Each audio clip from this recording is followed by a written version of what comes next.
मित्रांनो, शालिनी भक्तिसागरमध्ये तुमचे मनपूर्वक स्वागत आहे। तर मित्रांनो, आज आपण या व्हिडिओच्या माध्यमाने ऐकणार आहोत श्री गुरुचरित्र गुरुचरित्र जे पारायण आपण करत आहोत दत्त जयंतीसाठी। तो श्री गुरुचरित्रमधला 27वा अध्याय मराठी 1 ते 26 अध्याय तुमच्यापर्यंत आले। बऱ्याच काही तुमच्या गावांच्या कमेंट्स आल्या। 1 ते 14 अध्याय सप्तशतीचे मल्हार, सप्तशतीचे 1 ते 14 अध्यायांचे भरपूर कमेंट्स आल्या। गावाचे नावं सांगत नाही, पण भरपूर गावांचे नावं पण आले। धन्यवाद तुमचे गावांचे नावं या तुमचे येळकूट जय मल्हार श्री स्वामी समर्थ। तो एक शब्द माझ्या मनाला आत्माला खूप प्रतिसाद देऊन जातो आणि मला पुढचा व्हिडिओ करायला प्रेरणा मिळते। तर अशाच माझ्या चॅनलला पुढे घेऊन जा आणि लाईक, सबस्क्राईब, कमेंट्स नक्की करा। काही जणांच्या कमेंट्स आल्या होत्या की ताई तुमचा व्हिडिओ दररोज आमच्यापर्यंत पोहोचत नाही, तर तुम्ही ऑलवर क्लिक केलं नसणार।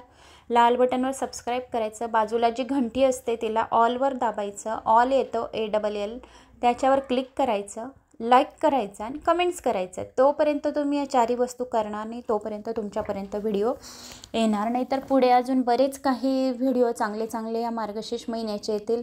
आमच्याकडे 20 तारखेला लग्न आहे माझ्या दिराचं, त्यामुळे मी विष्णू पुराण लावणार होते, पण विष्णू पुराण असं वाटलं मला तो मी कंप्लीट करू शकते या नाही करू शकत। महिनाभर घरातले पण कामं, लग्नांचे पण तयाऱ्या, तर जेवढं होतं आहे माझ्याने तेवढं, कारण की ह्या दत्त जयंतीपर्यंत खूप महत्त्वाचे दिवस आहेत। तर माझं पण पारायण होऊन जातं आणि तुमच्यापर्यंत पण व्हिडिओ येऊन जातात। तर जेवढे झाले तेवढे तुमच्यापर्यंत मी तो पोचवण्याचा प्रयत्नच करेल। पुढे लावूया। तुमच्या कमेंट्स आल्या तर मराठीत पण आहे माझ्याकडे विष्णू पुराण, हिंदीत पण आहे, तर लावणार होती, पण 20 तारखेला लग्न असल्या कारणाने पाहुणे वगैरे राहतील 25पर्यंत, तर शक्यच होणार नाही तेवढे 5-7 दिवस। आणि मग पूर्ण मध्ये कुठला व्हिडिओमध्ये कुठला, तर तुम्हाला पण असं सॅटिस्फाय नाही वाटणार की आपण काय कथा ऐकत आहोत। कसं हे विष्णू पुराण लगातार, कुठलंही पुराण असलं तर लगातार जर कंटिन्यू भाग येत राहिले, अध्याय येत राहिले, तर आपलं मन पण लागतं ऐकायला की याच्यापुढे काय आहे, याच्यापुढे काय आहे, आता काय येणार आहे व्हिडिओमध्ये। आणि मग ते कुठे ऐकलं तर तशाने आपलं मन पण लागत नाही, त्यामुळे मग मी कॅन्सलच केलं विष्णू पुराण। नाही तर माझी खूप इच्छा होती की लक्ष्मी पुराण, विष्णू पुराण आपण वाचावं असं, पण पारायण झाले, स्वामींनी माझ्याकडून करून घेतले। हीच मी स्वामींसाठी खूप धन्यवाद करते, त्यांचं मनोमन की तुम्ही माझ्याकडून या सर्व सेवा माझ्याकडून करून घेता आणि तुमच्यापर्यंत बी पोचवायला ते स्वामीच माझं मदत करतात। तर अशक्य ते शक्य करतात। प्रत्येक अध्यायांमध्ये काही ना काही सार आहे जीवनाचं, आणि प्रत्येक अध्यायांमध्ये स्वामींनी काही ना काही मदत केली आहे आणि तसं सत्य झालेलं आहे। तर हे सत्य घटना आहे सर्व आधारित। तर आपण श्रद्धा आणि विश्वासाने जर हे पारायण केले तर नक्की स्वामी आपली मदत करतात, आपले प्रश्न सुटतात, जे आपण मनातल्या इच्छा असतील त्या नक्की पूर्ण होतात स्वामी महाराजांच्या कृपेने, तुमच्या सर्वांच्या आशीर्वादाने।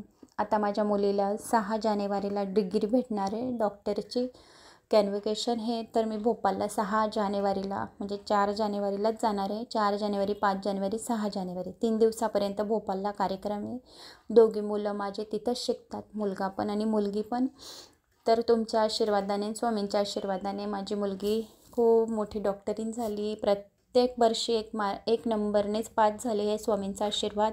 तुमच्यासारख्या मोठ्यांचा आशीर्वादाने मी खूप सर्वांना मनापासून धन्यवाद करते। स्वामींना बी खूप मनापासून धन्यवाद करते की तुम्ही चांगले ज्ञान प्राप्त करून दिले, चांगली बुद्धी दिली माझ्या मुलांना। अशीच पुढे बी सतत बुद्धी देत राहो आणि सर्वांचं चांगलं करो, सर्वांचं चांगलं कल्याण करो, सर्वांच्या मनातल्या इच्छा पूर्ण करो। कोणी दुःखी न राहे, कोणी भुकेलं न राहे, कोणी ताणलेलं न राहे, अशी सर्वांना तुम्ही बुद्धी द्या। सर्वांना पोटभर खायला तुकडा द्या, अंगाला वस्त्र द्या, प्यायला पाणी द्या, सर्वांचे आत्मतृप्त करा, अशी मी स्वामींना प्रार्थना करते।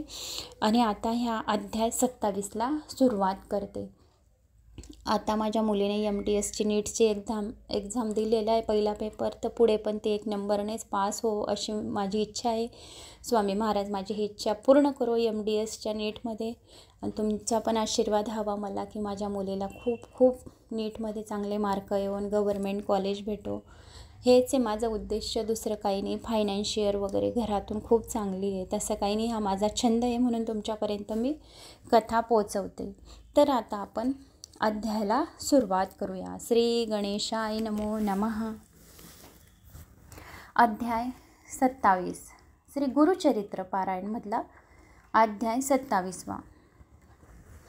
श्री गुरूंनी अनेक प्रकारे त्या ब्राह्मणांना 4 हिताच्या गोष्टी सांगून त्यांचे मन वळवण्याचा प्रयत्न केला, पण ते तामसी ब्राह्मण ऐकेनात. ते म्हणू लागले, आमच्याशी वाद करा किंवा जयपत्र तरी घ्या. तेव्हा श्री गुरु रागाने म्हणाले, तुमच्या अंतःकरणात जशी इच्छा असेल तेच आम्हाला मिळो. ते मंदोमद ब्राह्मण श्री गुरूंचे खरे स्वरूप ओळखू शकले नाही. आपला नाश करून द्यायला उद्युक्त झाले. तेवढ्यात श्री गुरूंना दूर वाटेने जाणारा एक माणूस दिसला. त्यांनी शिष्यांना सांगून त्या पांतस्थाला बोलवले आणि श्री गुरूंनी त्या माणसाची विचारपूस केली. तेव्हा श्री गुरूंचे बोलणे ऐकून तो म्हणाला, महाराज, मी मातंग असून या गावाच्या बाहेर राहतो. तुम्ही सर्वांवर कृपा करणारे आहात. आपण बोलावणे पाठवले म्हणून मी आलो. माझे आता उद्धारच झालो. श्री गुरूंनी आपली अमृतमय दृष्टी त्या मातंगावर टाकली. त्यांनी आपल्या शिष्याच्या हातात एक काठी दिली आणि भूमीवर मातंगापुढे 7 रेषा आखल्या. त्या मातंगाला या रेषातील एक एक रेष तू ओलांडून पुढे ये असे सांगितले. त्यांनी सांगताच त्या मातंगाने पहिली रेषा ओलांडली. त्यावेळी त्याला अधिक ज्ञान प्राप्त झाले. आता श्री गुरूंनी त्याला विचारले, तू कोणत्या कुळात जन्मलास? तो पतित म्हणाला, मी किरात वंशात जन्मलो असून माझे नाव वनराखा आहे. त्यांनी दुसरी रेषा ओलांडली. तेव्हा त्याला पूर्वापेक्षा जास्त ज्ञान प्राप्त झाले. तो अनेक गोष्टी बोलू लागला. सर्व लोक आश्चर्य करू लागले. त्याला गुरूंनी तिसरी रेषा ओलांडायला सांगितलं. तेव्हा त्याला पूर्वजन्माचे स्मरण झाले. तो म्हणाला, मी नावाडी आहे, मी नदीतीरी राहतो. चौथी रेषा ओलांडल्यावर तो म्हणाला, मी शूद्र वंशाचा आहे, मी माझ्या कामाला जात असताना आपण मला बोलवलं. 5वी रेषा ओलांडल्यावर त्याला जास्त ज्ञान प्राप्त झाले. तो म्हणाला, मी वैश्य कुळातील असून माझे नाव सोमदत्त आहे. 6वी रेषा ओलांडल्यावर तो म्हणाला, मी क्षत्रिय आहे, माझे नाव गोविंद आहे. 7वी रेषा ओलांडल्यावर तो म्हणाला, मी विप्र असून माझे नाव अध्यापक आहे. मला वेद, शास्त्र, व्याकरण वगैरे सर्व येते. श्री गुरु म्हणाले, तू वेदशास्त्र जाणतोस असे म्हणतोस, तर हे ब्राह्मण वेदशास्त्रावर चर्चा करण्यासाठी आले आहेत. त्यांच्याशी चर्चा कर. श्री गुरूंनी भस्म मंत्रून त्याच्या सर्व अंगावर शिपले. तेव्हा त्या माणसाच्या अंतःकरणात ज्ञानाची ज्योत प्रदीप झाली. तिचा आकाश पडला. श्री गुरूंच्या स्पर्शाने तो पतित माणूस महाज्ञानी झाला. नृसिंह सरस्वती जगाचे गुरु आहेत. त्रिमूर्तीचा अवतार आहेत. त्यांना जे सामान्य माणूस समजतील तेच अधोगतीत जातील. अशा प्रकारे त्या पतिताला अचानक ज्ञान झाले. तो वेद पठण करू लागला. हा सर्व चमत्कार पाहून चर्चेसाठी आलेले ब्राह्मण भयचकित झाले. त्यांची बोबडीच वळली. ते थरथर कापू लागले. त्यांनी श्री गुरुचरणी लोळण घेतले. ते गुरुच्या चरणी मस्तक ठेवून त्यांना वंदन करून म्हणाले, स्वामी, मायेच्या फशी पडून आम्ही अत्यंत तामसी झालो. ब्राह्मणाचा धिक्कार केला. आम्ही आपले अनंत अपराधी आहोत. याला आम्हाला खूप पश्चाताप होत आहे. आपण गौरी शंकराचे अवतार आहात. तुम्ही सर्व प्राणी मात्रांवर दया करता. तरी आमचे दोष मनावर घेऊ नका. आमचा उद्धार करा. ते ब्राह्मण अशा विनवण्या करू लागले. तेव्हा श्री गुरु त्यांना म्हणाले, तुम्ही विक्रम भारती या महामुनेला त्रास दिला. आणखीही बरीच मोठी पापे केली आहेत. ब्राह्मणाचा द्वेष केला आहे. तुमचे कर्म तुम्हालाच भोगावे लागणार आहे. तुम्ही ब्राह्म राक्षस व्हाल. तुमच्या पापाचा निराश झाला नाही तर तुम्हाला पुढे गती नाही. श्री गुरुचे वचन ऐकून विप्र श्री गुरुच्या पाया पडून म्हणाले, आमच्या भवसागरातून केव्हा उद्धार होईल? श्री गुरु कृपाळू असल्यामुळे त्यांना म्हणाले, तुम्ही 12 वर्ष राक्षसत्व पावाल. एका ब्राह्मणाच्या तोंडून शुक्ल नारायण सूक्त ऐकून तुमचा उद्धार होईल. तुम्ही गंगातीरी जाऊन राहा. त्यानंतर ते विप्र गावाबाहेर पडले व गंगातीरी जाताच हृदयशूलाने त्यांचे प्राण गेले व ते ब्राह्म राक्षस झाले. 7 रेषा उलटून पूर्वजन्मेची स्मृती जागृत झालेला तो मातंग आता विप्रत्व पावला होता. श्री गुरूंना वंदन करून आपले पूर्वजन्माच्या कोणत्या दुष्कर्माने आपण हीन जातीत गेलो ते विचारले व आपले उद्धार करा अशी त्यांनी गुरूंना प्रार्थना केली. अध्याय 27 समाप्त झाला. अध्याय 28. श्री गणेशाय नमो नमः. अध्याय 27 समाप्त. 28. पतितांना श्री गुरूंना पूर्वजन्माचे वृत्त विचारले. ते या अध्यायात श्री गुरूंनी सांगितले. तू चांडाळ जन्मास कसा आला ते सांगतो. ब्राह्मण, स्त्री व शूद्र पुरुष यांच्या व्यभिचारातून तो जन्माला येतो. तो चांडाळ होय. चांडाळ ही 16वी जात आहे. ब्राह्मणाने दुष्ट आचरण केले. कुलदैवत सोडून इतर देवतांचे पूजन केले. सदाजीवांची हत्या, खोटी शपथ घेणे, कन्येची विक्री करणे, शूद्रांच्या हाताचे जेवण करणे, त्यांची संगत केली, शूद्र स्त्रीशी संबंध ठेवला, दासीशी संबंध ठेवला, अशा बऱ्याच कारणांमुळे चांडाळ योनीत जन्म होतो. असे श्री गुरु म्हणाले. श्री गुरु पतिताला म्हणाले, तू पूर्वी ब्राह्मण होतास. गुरु, माता, पिता यांना दूषणे दिलेस म्हणून तुला चांडाळाचा जन्म आला. आता तू जर संगमावर 1 महिना स्नान जर केले तर तुझे सर्व दोष नाहीसे होतील. तुला ब्राह्मणाचा जन्म येईल. पतित म्हणाला, स्वामी, मी आपल्या दर्शनानेच पवित्र झालोय. मी शरणागत आहोत. आता मला मंत्राने शुद्ध करून ब्राह्मणात घ्या. तेव्हा श्री गुरु म्हणाले, तुझा देह चांडाळनाचा आहे, तेव्हा तुला लोक ब्राह्मण कसे म्हणतील? त्याला पुराणातील विविध कथा सांगून समजवण्याचा प्रयत्न केला, पण त्याच्या मनाला त्याने सुख झाले नाही. सुखासुखी त्याला ज्ञान प्राप्त झाले होते. त्यामुळे तो आपल्या घरी जायला तयार होईना. तो स्वतःला विप्र समजू लागला. त्याची पत्नी व मुले त्याला न्यायाला आली, पण तो त्यांना जवळसुद्धा येऊ देईना. मला शिवू नकोस असे म्हणून पत्नीला मारायला धावून गेला. त्या पत्नीने श्री गुरुच्या पायी वंदन करून आपला पती घरी परत मिळवावा अशी याचना केली. मी व माझी मुले त्याच्यावर अवलंबून आहेत. तुम्ही त्यांना समजावले नाही तर मी मुलासहित येथेच जीव देईन असे म्हणाले. श्री गुरु पतीला म्हणाले, तुझी बायको मुले तुझ्यावर क्षुब्ध झाली तर तुला दोष लागेल. तुला चांगली गती मिळणार नाही. या संसारात माणसाने सर्व इंद्रिय संतुष्ट करावीत आणि मगच धर्माचे आचरण करावे, तरच संसार सागरातून तरता येईल. तेव्हा तो श्री गुरूंना म्हणाला, मला ज्ञान प्राप्त झाल्यावर परत मी जातीहीन कसा होईल? तेव्हा श्री गुरूंनी मनात विचार केला, जर आपण एखाद्या लोभी माणसाच्या हातून याला स्नान घातले तर पुन्हा अज्ञानी होईल. तेव्हा त्याने शिष्यांना आज्ञा केली, एखाद्या लोभी माणसाला घेऊन या. त्या गावात एक ब्राह्मण वाण्याचा धंदा करीत होते. तो शिष्य घेऊन आले. श्री गुरु त्याला म्हणाले, तू पाणी घेऊन ये आणि या पतिताला स्नान घाल. तो संसारात परत आसक्त होईल. त्याच्या सांगण्याप्रमाणे ब्राह्मणाने पाणी आणले, त्याच्या डोक्यावर ओतले. त्याबरोबर अंगाला लागलेली विभूती निघून गेली. तो पुन्हा पूर्ववत अज्ञानी झाला. आपले स्त्रीचे व पुत्राचे मुख पाहताच त्याच्याबरोबर निघून गेला. झाल्या प्रकारचे त्याला पूर्व विस्मरण होऊन गेले. लोकांनी त्याला सर्व वृत्तांत सांगितला. तेव्हा त्याला खूपच आश्चर्य वाटले. त्रिविक्रमाने गुरूंना तो पतित पूर्वव्रत कसा झाला ते समजावून सांगण्यास सांगितले.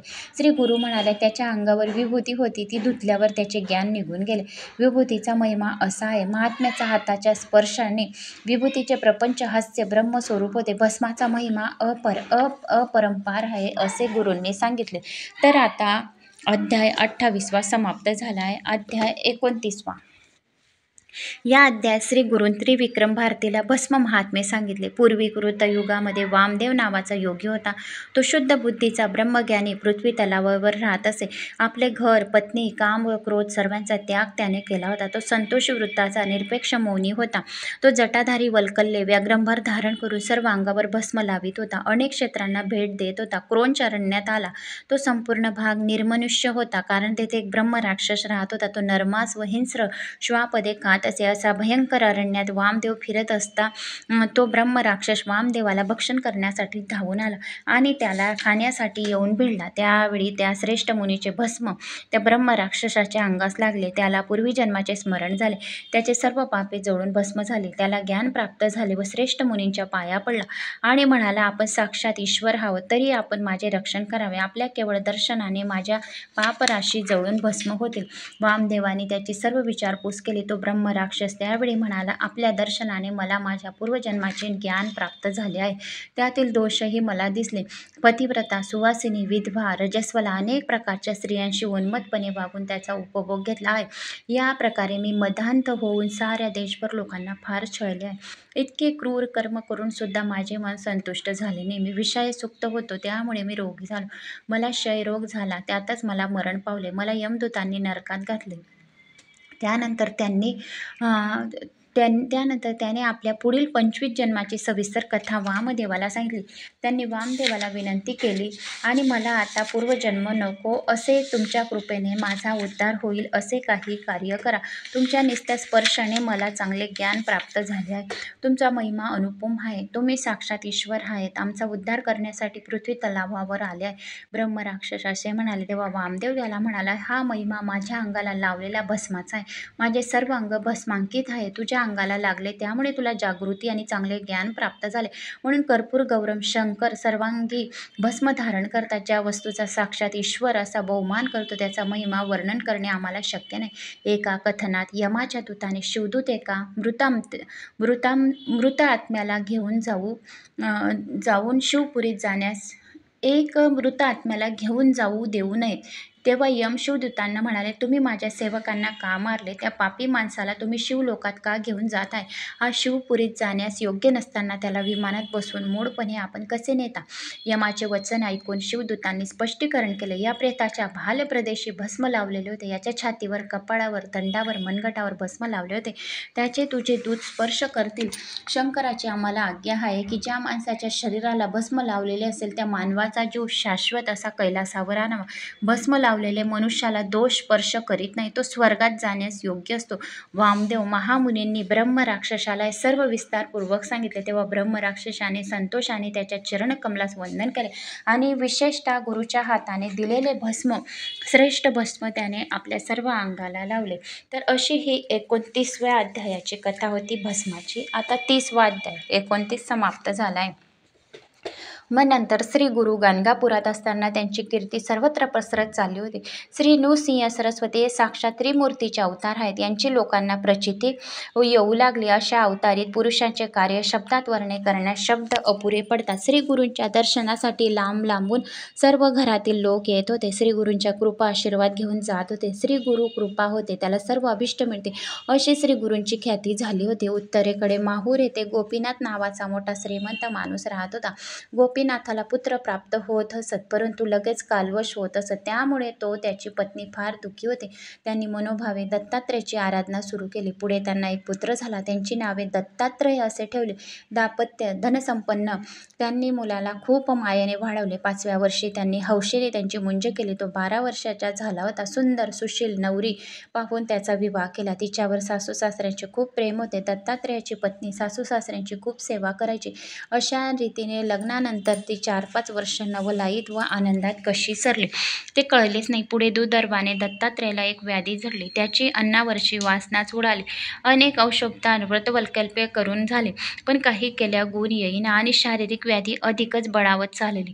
त्यांची पतिव्रता पत्नी त्यांच्या बरोबरीने क्लेश सहन करीत होती. त्यांचा देह फार क्षीण झाला होता. त्याच्या शरीराला दुर्गंधी येऊ लागली.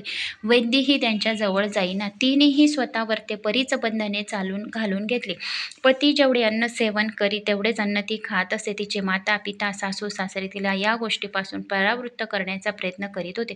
तिचे दुःख व यातना पाहून ते खूप चिंता करू लागले. दत्तात्रेयाची शारीरिक स्थिती औषध उपचाराने सुधारणार नाही हे निश्चित झाले. मानवी प्रयत्न संपले. याचे रक्षण श्री शंकरच करेल असे वैद्य म्हणून लागले. आपल्या आई वडिलांचे दुःख पाहून दत्तात्रेय त्यांना म्हणाला, सर्व काही ईश्वराची करणी आहे. मनुष्याचा प्रयत्न तिथे काय चालणार? माझ्या या व्याधीमुळे मी आपल्या ऋणातून मुक्त होऊ शकत नाही. याचे मला खूप वाईट वाटते. तो आपल्या पत्नीला म्हणाला, हे प्राणेश्वरी, माझे दिवस आता सरले. तू माझ्यासाठी फार कष्ट केलेस आणि सोसले, पण तुझे सौंदर्य माझ्या नशिबात नाही. मी दैवहीन आहे. माझ्या अंगाला स्पर्श केल्यास तुझे सौभाग्य राहणार नाही. व तिचे वचन ऐकून ती खूप दुःखी झाली. ती म्हणाली, स्वामी, तुम्ही माझा अभिरू करू नका. मी तुमच्या संगेच राहणार आहे यात शंका नाही. आणि आपल्या सासू सासऱ्यांनी म्हणाले, माझे पती पूर्ण बरे होतील असा मला पुरा विश्वास आहे. तुम्ही चिंता करू नका. आम्ही एखाद्या शिवतीर्थावर जाऊ आणि चंद्रमौळी शंकर आमचे रक्षण करतील. लोक अशी ख्याती सांगतात की गाणगापुरामध्ये श्री नृसिंह सरस्वती हे ईश्वर स्वरूप गुरुमूर्ती राहतात. त्या गुरुमूर्तीचे आम्ही दर्शन घेऊ आणि अशी आमची खूप इच्छा आहे. यावर केवळ दर्शनाने माझे पती व्याधीमुक्त होतील अशी मला खात्री आहे. ही गोष्ट तिच्या मात्यापित्या सासू सासऱ्यांना मान्य झाली. त्याप्रमाणे ती सर्व आप्तेष्टांच्या मातेपित्याचा सासू सासऱ्यांचा निरोप घेऊन गाणगापुरामध्ये जाण्यास निघाली. आपल्या नवऱ्याला डोलीत घालून ती पतिव्रता आपल्या पतीसह निघाली. काही काळ प्रवास करून गाणगापुरास आली. वाटेत तिच्या पतीचे दुखणे अधिकच बळावले. गावात आल्यावर तिने श्री गुरूंचे वास्तव्य कुठे आहे अशी वगैरे चौकशी केली आणि तेव्हा श्री गुरु संगमावर गेले आहेत असे समजले. त्यावेळी ती पतिव्रता पतीजवळ आली. पाहते तर त्याचा अंतकाळ जवळ आलेला होता. त्याचवेळी त्याचे प्राण गेले. ती दुःख वेगाने आक्रोश करून भूमीवर लोळण घेऊ लागली. ग्रामस्थ लोकांनी तिला आत्मदहन करण्यापासून परावृत्त केले. ती पतिव्रता अशा रीतीने शोक करीत होती की तिला वाटत होते की आपण आपल्या पतीला सासू सासऱ्यांपासून दूर आणले. शेवटचे दर्शन होऊ शकले नाही म्हणून मी स्वतः दोष देऊ लागली स्वतःला. ती स्त्री अशा प्रकारे फार शोक करीत होती. तेवढ्यात एक सिद्ध पुरुष तेथे आला. सर्व अंगाला भस्म लावले होते. जटा धारण केल्या होत्या.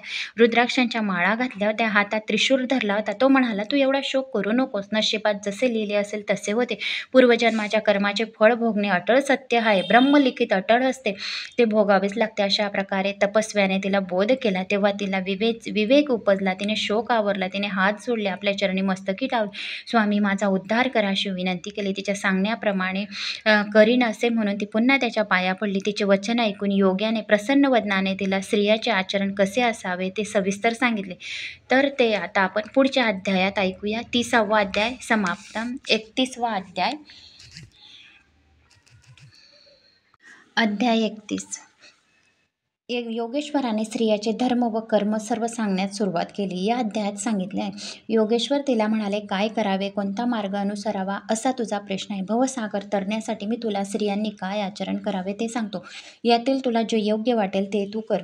मी स्त्री धर्म स्वाभाविक जे आहे ते सांगतो. स्कंद पुराणातील काशी खंडात स्त्रियांचे आचार धर्म पुष्कळ सांगितले आहे.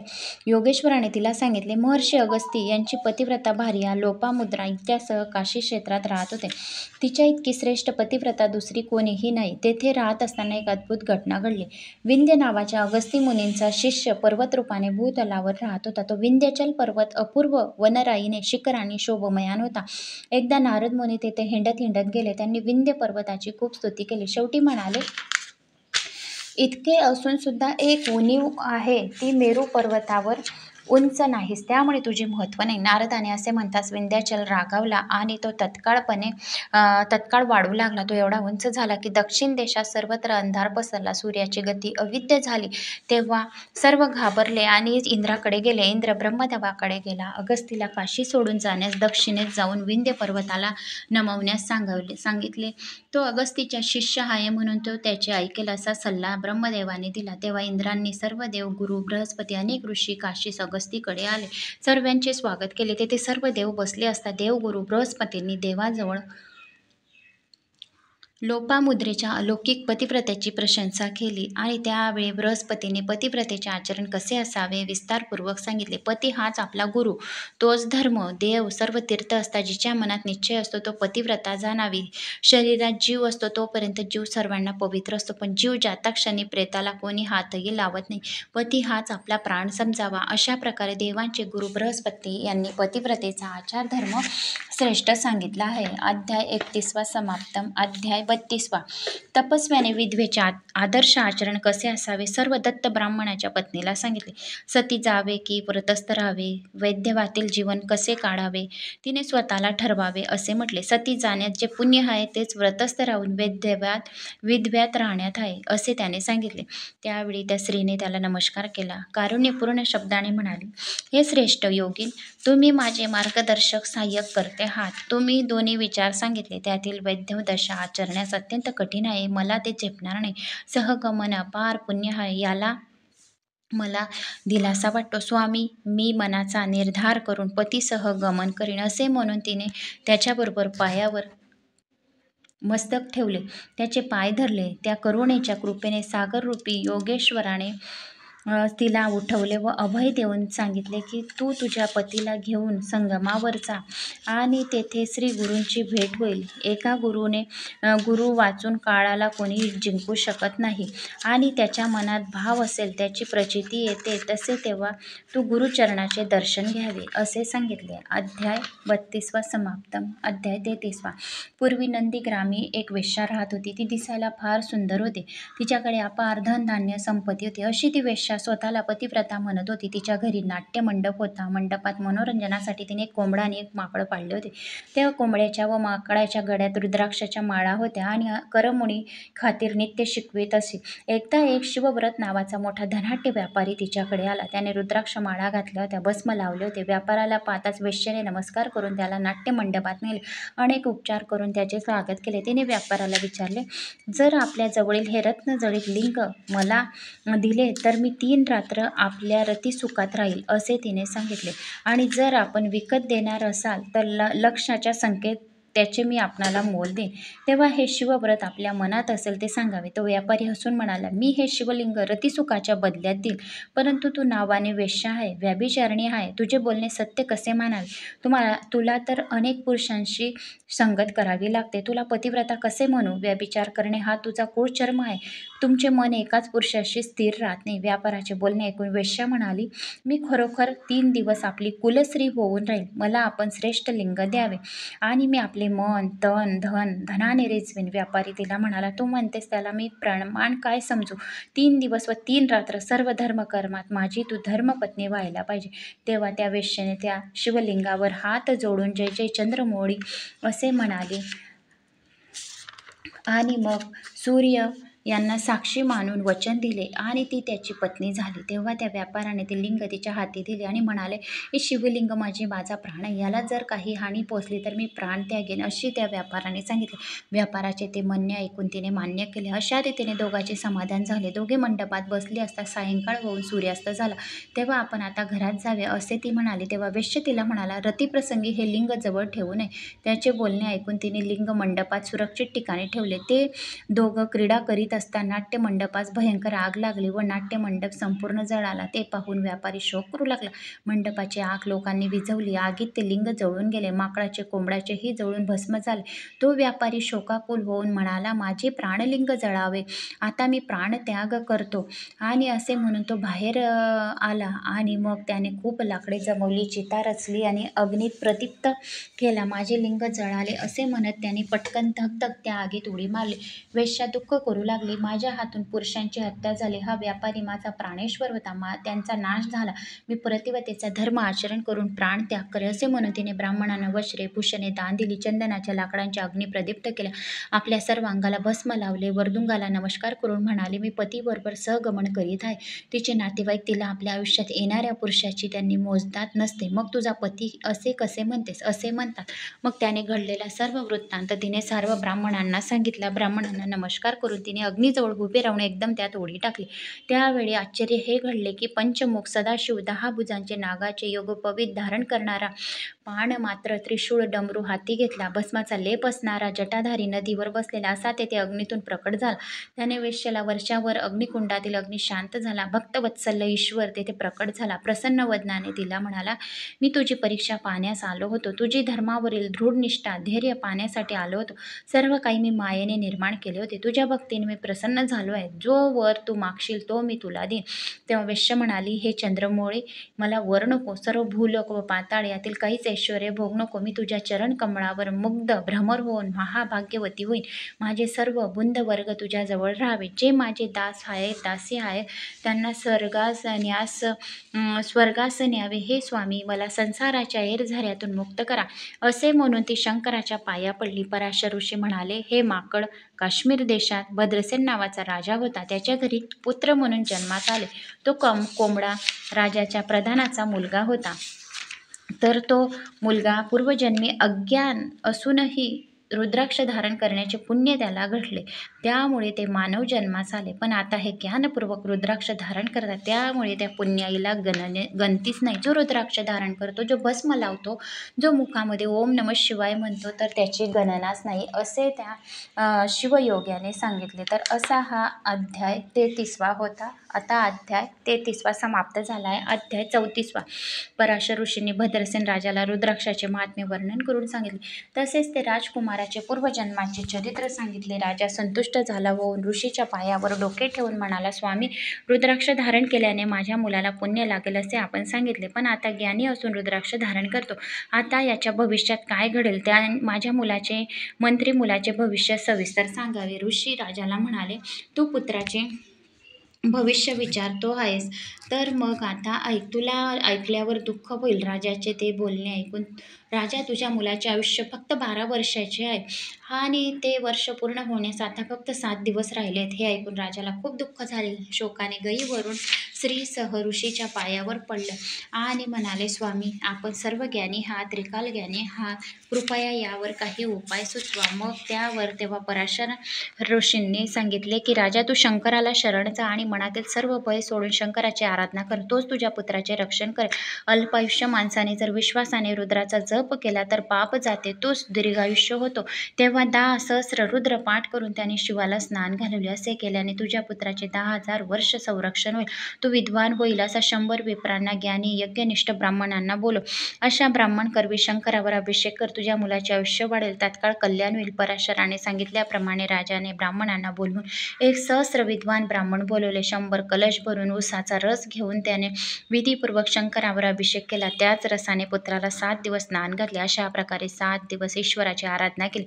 7 दिवस झाले आणि अचानक त्या मुलाला मूर्छा आली. त्यावेळी अदृश्य अशी वाणी प्रकट झाली. हातात दंड धारण केलेला असा महापुरुष दिसला आणि ज्याच्या दाढा मोठ्या होत्या असे मोठे दूध तेथे आले.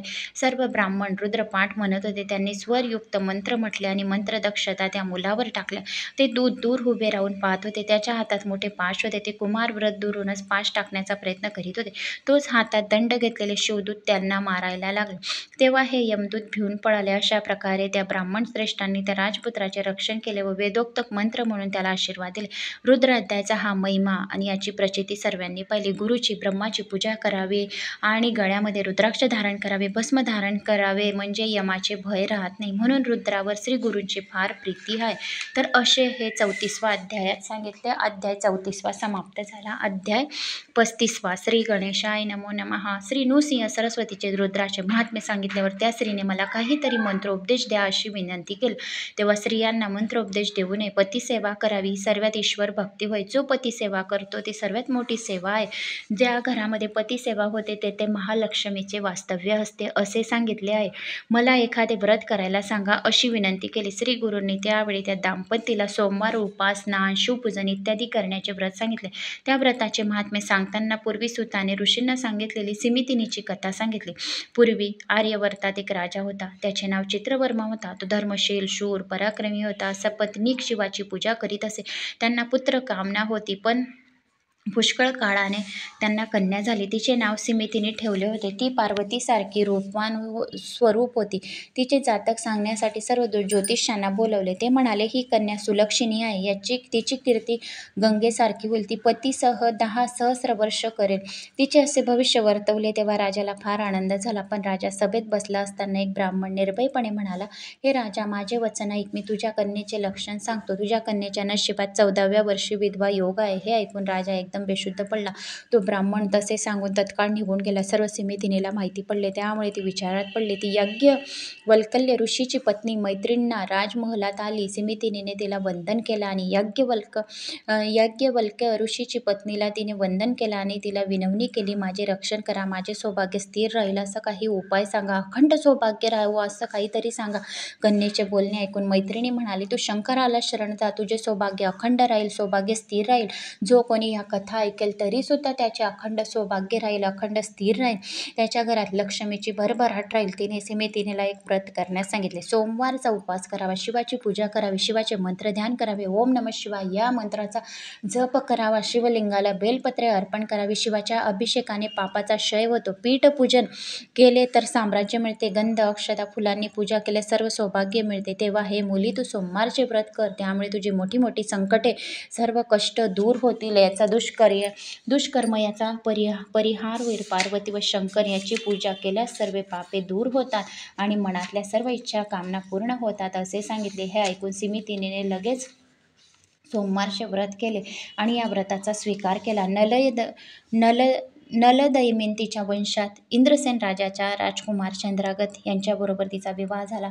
विवाह सोहळा खूप थाटामाटात पार पडला. राजाने वऱ्हाडी मंडळीची अनेक द्रव्य अलंकार देऊन पाठवणी केली. कन्येच्या स्नेहामुळे राजपुत्राला कन्येला ठेवून घेतले. सासऱ्याकडे आनंदाने प्रेमाने राहत असता एक दिवस राजपुत्र सर्व दलबारासह कलिंदी नदीत जलविहारासाठी आनंदाने निघाले. राजपुत्र अनेक लोकांसह नदीत पोहत असता राजाचा जावाई बुडाला म्हणून सगळीकडे एकदम आरडाओरडा सुरू झाली. त्याच्याबरोबर सर्व लोक हट्टेकट्टे नाविक यांनी पाण्यात खूप शोध घेतला, पण राजपुत्र कोणालाही सापडला नाही. ही वार्ता वाऱ्यासारखी झाली. राजमहलापर्यंत पोहोचली. हे ऐकून राजा मूर्छा येऊन धर्तीवर कोसळला. सिमितिनीने तर प्राणत्याग करायला निघाली, पण राजाने व राणीने मुलीचे कसे तरी सांत्वन केले. राजाने कन्येला ममतेने प्राणत्याग करण्यापासून परावृत्त केले. तुझा पती निश्चित मरण पावला आहे असे ठाऊक नाही, म्हणून तुला वैधव्य आले आहे असे म्हणता येणार नाही. तू जीव दिलास तर लोक तुझी निंदा करतील, तेव्हा तू 1 वर्षभर अशीच राहा. मग काय करायचे त्याचा विचार करू. पित्याचे वचन ऐकून तिने खूप विचार केला. तिने शंकराला साकडे घातले. आपल्या सोमवारचे व्रत तसेच चालू ठेवले. राजपुत्र नदीत बुडाला. तो पाताळात गेला. वासुकी राज्य करीत होता. नागलोकातील स्त्रिया नदी तीरापासून खालून आल्या होत्या. त्यांना तो राजकुमार प्रवाहात वाहत आलेला दिसला. त्या नागकन्याने पात्रातून बाहेर काढले आणि अमृत जाणून त्यांच्यावर शिपडले. तेव्हा राजकुमार शुद्धीवर आला. सर्व नागकन्यांनी त्याला तक्षकाकडे नेले. राजपुत्र आश्चर्याने इंद्रभवनासारखी पाताल नगरीची सुंदर रचना पाहत होता. पुढे त्याला मोठी सभा दिसली. सर्व तेथे आसनावर बसलेले होते. ते सभेत उंच आसनावर सर्पराज बसला होता. राजपुत्राने त्याला अभिवादन केले. तक्षकाने नागकन्येजवळ राजपुत्राबद्दल चौकशी केली. तक्षकाने राजपुत्राची विचारपूस केली. त्याप्रमाणे राजपुत्राने सर्व घडलेला प्रसंग तक्षकाला सांगितला. त्याचे नम्रपणे बोलणे ऐकून तक्षकाने संतुष्ट झाला आणि मग त्याला अभय दिले. तक्षक राजपुत्राला इथे सुखाने राहा असे सांगितले, आणि पण राजपुत्र त्याला विनवणी करीत म्हणाला, मी माझ्या मात्यापित्याचा एकुलता एक मुलगा आहे. माझी पत्नी 14 वर्षाची असून शिवव्रती, सुशील, सुस्वरूप. माझे मन तिकडे होड घेत आहे. माझी सर्व आपेष्ट मातापिता पत्नी माझ्यासाठी दुःख करीत असेल. मी तुमचे दर्शन घेतले. माझे मन संतुष्ट झाले. तुम्ही माझे प्राण रक्षण केले. आता माझ्या आईवडिलांची भेट मला घडवावी असे सांगितले. त्याने बोलणे ऐकून तक्षकाला संतोष झाला. त्याने पृथ्वीवर दुर्लभ अशी वस्त्रे भूषण देऊन सोबत त्याला आपला पुत्र वाहन म्हणून वेगवान घोडा दिला. ज्यावेळी माझे स्मरण करशील त्यावेळी आम्ही येऊन तुझे कार्य सिद्ध करू असे तक्षकाने सांगितले. असे अभिवचन दिले. तक्षक पुत्रासह राजपुत्र घोड्यावर आरूढ झाला. वेगाने त्याने मार्गक्रमण केले. तो ज्या ठिकाणी बुडाला होता तेथे तो क्षणातच आला. सिमितीने त्याच ठिकाणी आपल्या सख्यांसह नदीवरती आली होती. त्याला पाहून तिला आपल्या पतीचा भास झाला होता, परंतु त्याचबरोबर नागकुमार होता, त्यामुळे तिला खात्री वाटत नव्हती. राजकुमाराने सिमितीनीला बघितले तेव्हा त्याचीही मनाची तीच अवस्था झाली, परंतु तिच्या अंगावर सौभाग्य अलंकार नव्हते, त्यामुळे ती संभ्रमात पडला. मग त्याने धीर करून सिमितीनीची विचारपूस केली. तिला काय बोलावे तेच त्याला सुचेना. तिच्या सख्यांनी तिची सर्व माहिती सांगितली. सिमितीनीने धीर करून विचारले, आपण माझी एवढी चौकशी का करता? आपण कोण, कुठून आलाय? आम्हालाही कळावे. त्याच्या एकंदर बोलण्यावरून, वागण्यावरून हाच आपला पती आहे अशी सिमितीनीला खात्री पटू लागली. परंतु तिचे दुसरे मन सांगत होते की आपला पती नदीत बुडाला. मला सारखा भास का होत आहे? हे माझ्या व्रताचे फळ असेल. मैत्रिणीने सांगितले होते की ते खरे ठरत असेल. अशा प्रकारचे विचार तिच्या मनात चालू असताना इकडे राजपुत्र घोड्यावर सवार झाला. सिमितीनीचा निरोप घेऊ लागला. तक्षकाच्या पुत्रासह तो आपल्या नगराच्या वेशीजवळ येऊन पोचला. मध्यंतरीच्या काळात शत्रुपक्षाने इंद्रसेनाचा घात करून राज्य बळकावले होते. तक्षकाच्या पुत्राला बसवा, नाही तर तुम्हा सर्वांचा संहार करीन. चंद्रगदाला तक्षकासारखा मित्र मिळाला आहे. त्याचे बोलणे ऐकून इंद्रसेनाने शत्रू विचार करू लागले. आपण केलेल्या नीच कृत्याची त्यांना लाज वाटू लागली. त्यांनी इंद्रसेनाची झालेल्या गोष्टीबद्दल माफी मागितली. आपण आमचे प्राण वाचवावे अशी विनंती केली, आणि इंद्रसेनाला तक्षक पुत्राने सांगितले की तुमचा पुत्र आला आहे. तो वासुकीच्या भेटीसाठी गेला होता. तो आता आपल्या भेटीसाठी येत आहेत. मंत्री, पुरोहित व नागरिक. राजपुत्र परत आला त्याने म्हणून त्याच्या भेटीस नवल करीत निघाले. अशा रीतीने पुत्राची पित्याची भेट झाली. चंद्रगदाने पित्याला साष्टांग नमस्कार घातला. त्यानंतर इंद्रसेन राजा आपली पत्नी चंद्रागत यासह पुन्हा वराडासह लग्नासाठी चित्रवर्मा राजाच्या नगरीकडे आला. विवाह सोहळा पुन्हा गेला. श्री गुरु दत्त त्याच्या पत्नीला म्हणाले, माझी आज्ञा म्हणून तुम्ही सोमवारचे व्रत करा. ते व्रत केले म्हणजे तुमच्याकडून माझी सेवा घडेल असे होईल. तेव्हा दत्तविप्राने पत्नीसह सोमवारचे व्रत करण्यास आरंभ केला. अध्याय 35 समाप्त झाला. अध्याय 36.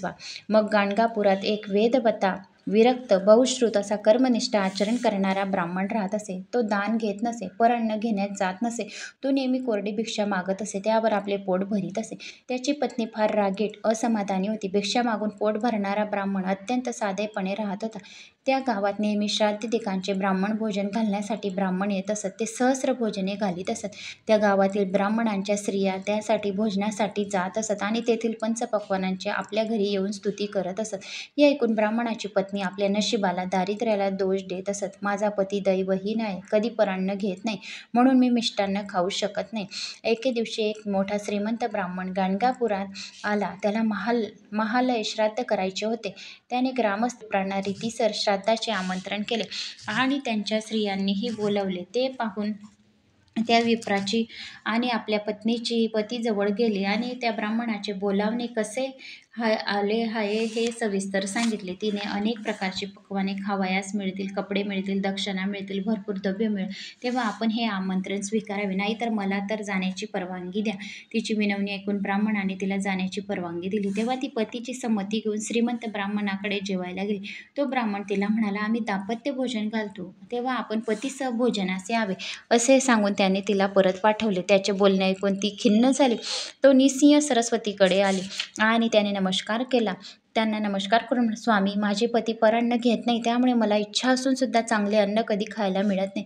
तरी माझ्या पतीला भोजनात जावे असे तुम्ही सांगा. गावात आलेले श्रीमंत ब्राह्मण फक्त दाम्पत्य भोजन घालतात आणि माझे पती परान्न घेत नाही, त्यामुळे मी सुग्रास भोजनपासून वंचित आहे. तरी आपण माझ्या पतीसह भोजनाचा आस्वाद घेण्याचा आमंत्रण स्वीकार करण्यास सांगावं. श्रीगुरूंनी तिच्या पतीस बोलावून तसे सांगितले. तेव्हा तो ब्राह्मण श्रीगुरूंना म्हणाला, जो गुरुची आज्ञा पाळीत नाही तो घोर नरकात पडतो, म्हणून तुमची आज्ञा शिरोधार्य मानून मी जातो. ते श्रीमंत ब्राह्मणाने आपल्या पित्रांचे नाव उच्चारून श्रद्धापूर्वक दाम्पत्याला अनेक प्रकारचे मिष्टान्न वाढले. भोजन करताना स्त्रीला एक विचित्र प्रकार दिसला. कुत्रे व डुकरे आनंदाने आपल्याबरोबर भोजन करताना दिसले आणि कुत्रे व डुकरं आनंदाने भोजन करताना दिसले. ते पाहून तिला उबग आला. इतर ब्राह्मण तेथे जेवित होते, परंतु त्यांना हा विचित्र प्रकार दिसत नव्हता. तुझ्यामुळे मला हे दूषित अन्न खावे लागत आहे, असे तिच्या पती तिला म्हणाला व दोघंही पाण्यावरून उठली. श्री गुरूकडून येऊन ती गुरूंना म्हणाली, मी पतीची आज्ञा मानली नाही, म्हणून आम्हाला भक्षण करावे लागले, तरी मला क्षमा करावी. तिचा पती गुरूंना म्हणाला, स्वामी, माझ्या हातून व्रतभंग झाला, त्यामुळे मला चिंता वाटते.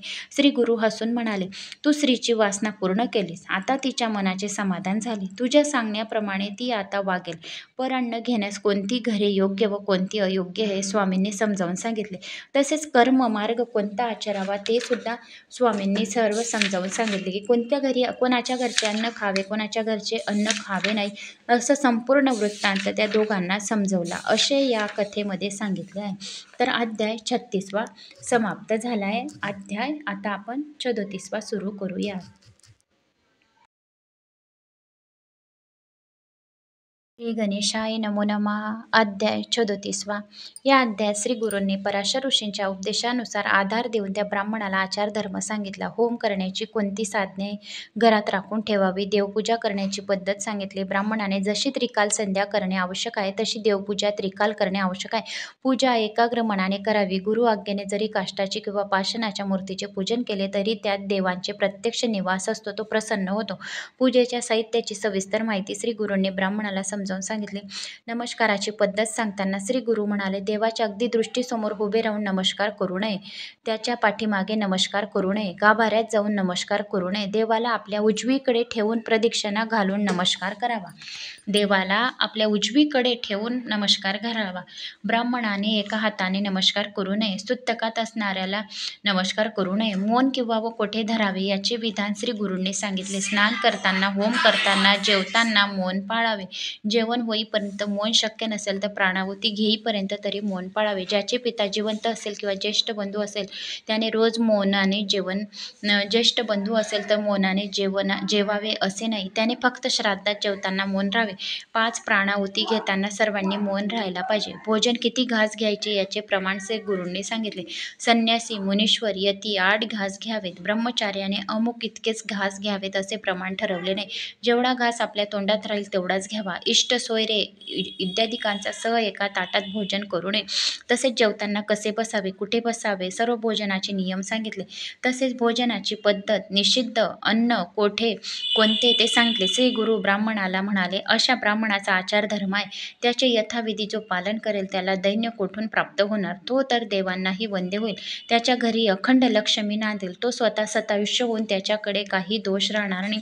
असे संपूर्ण गुरूंनी या 34व्या अध्यायात सांगितले आहे. अध्याय 34 समाप्तम. अध्याय 38. श्री गुरूंच्या दर्शनासाठी भक्त येत असत. त्याने आणलेले द्रव्य श्री गुरु कधीच घेत नसत.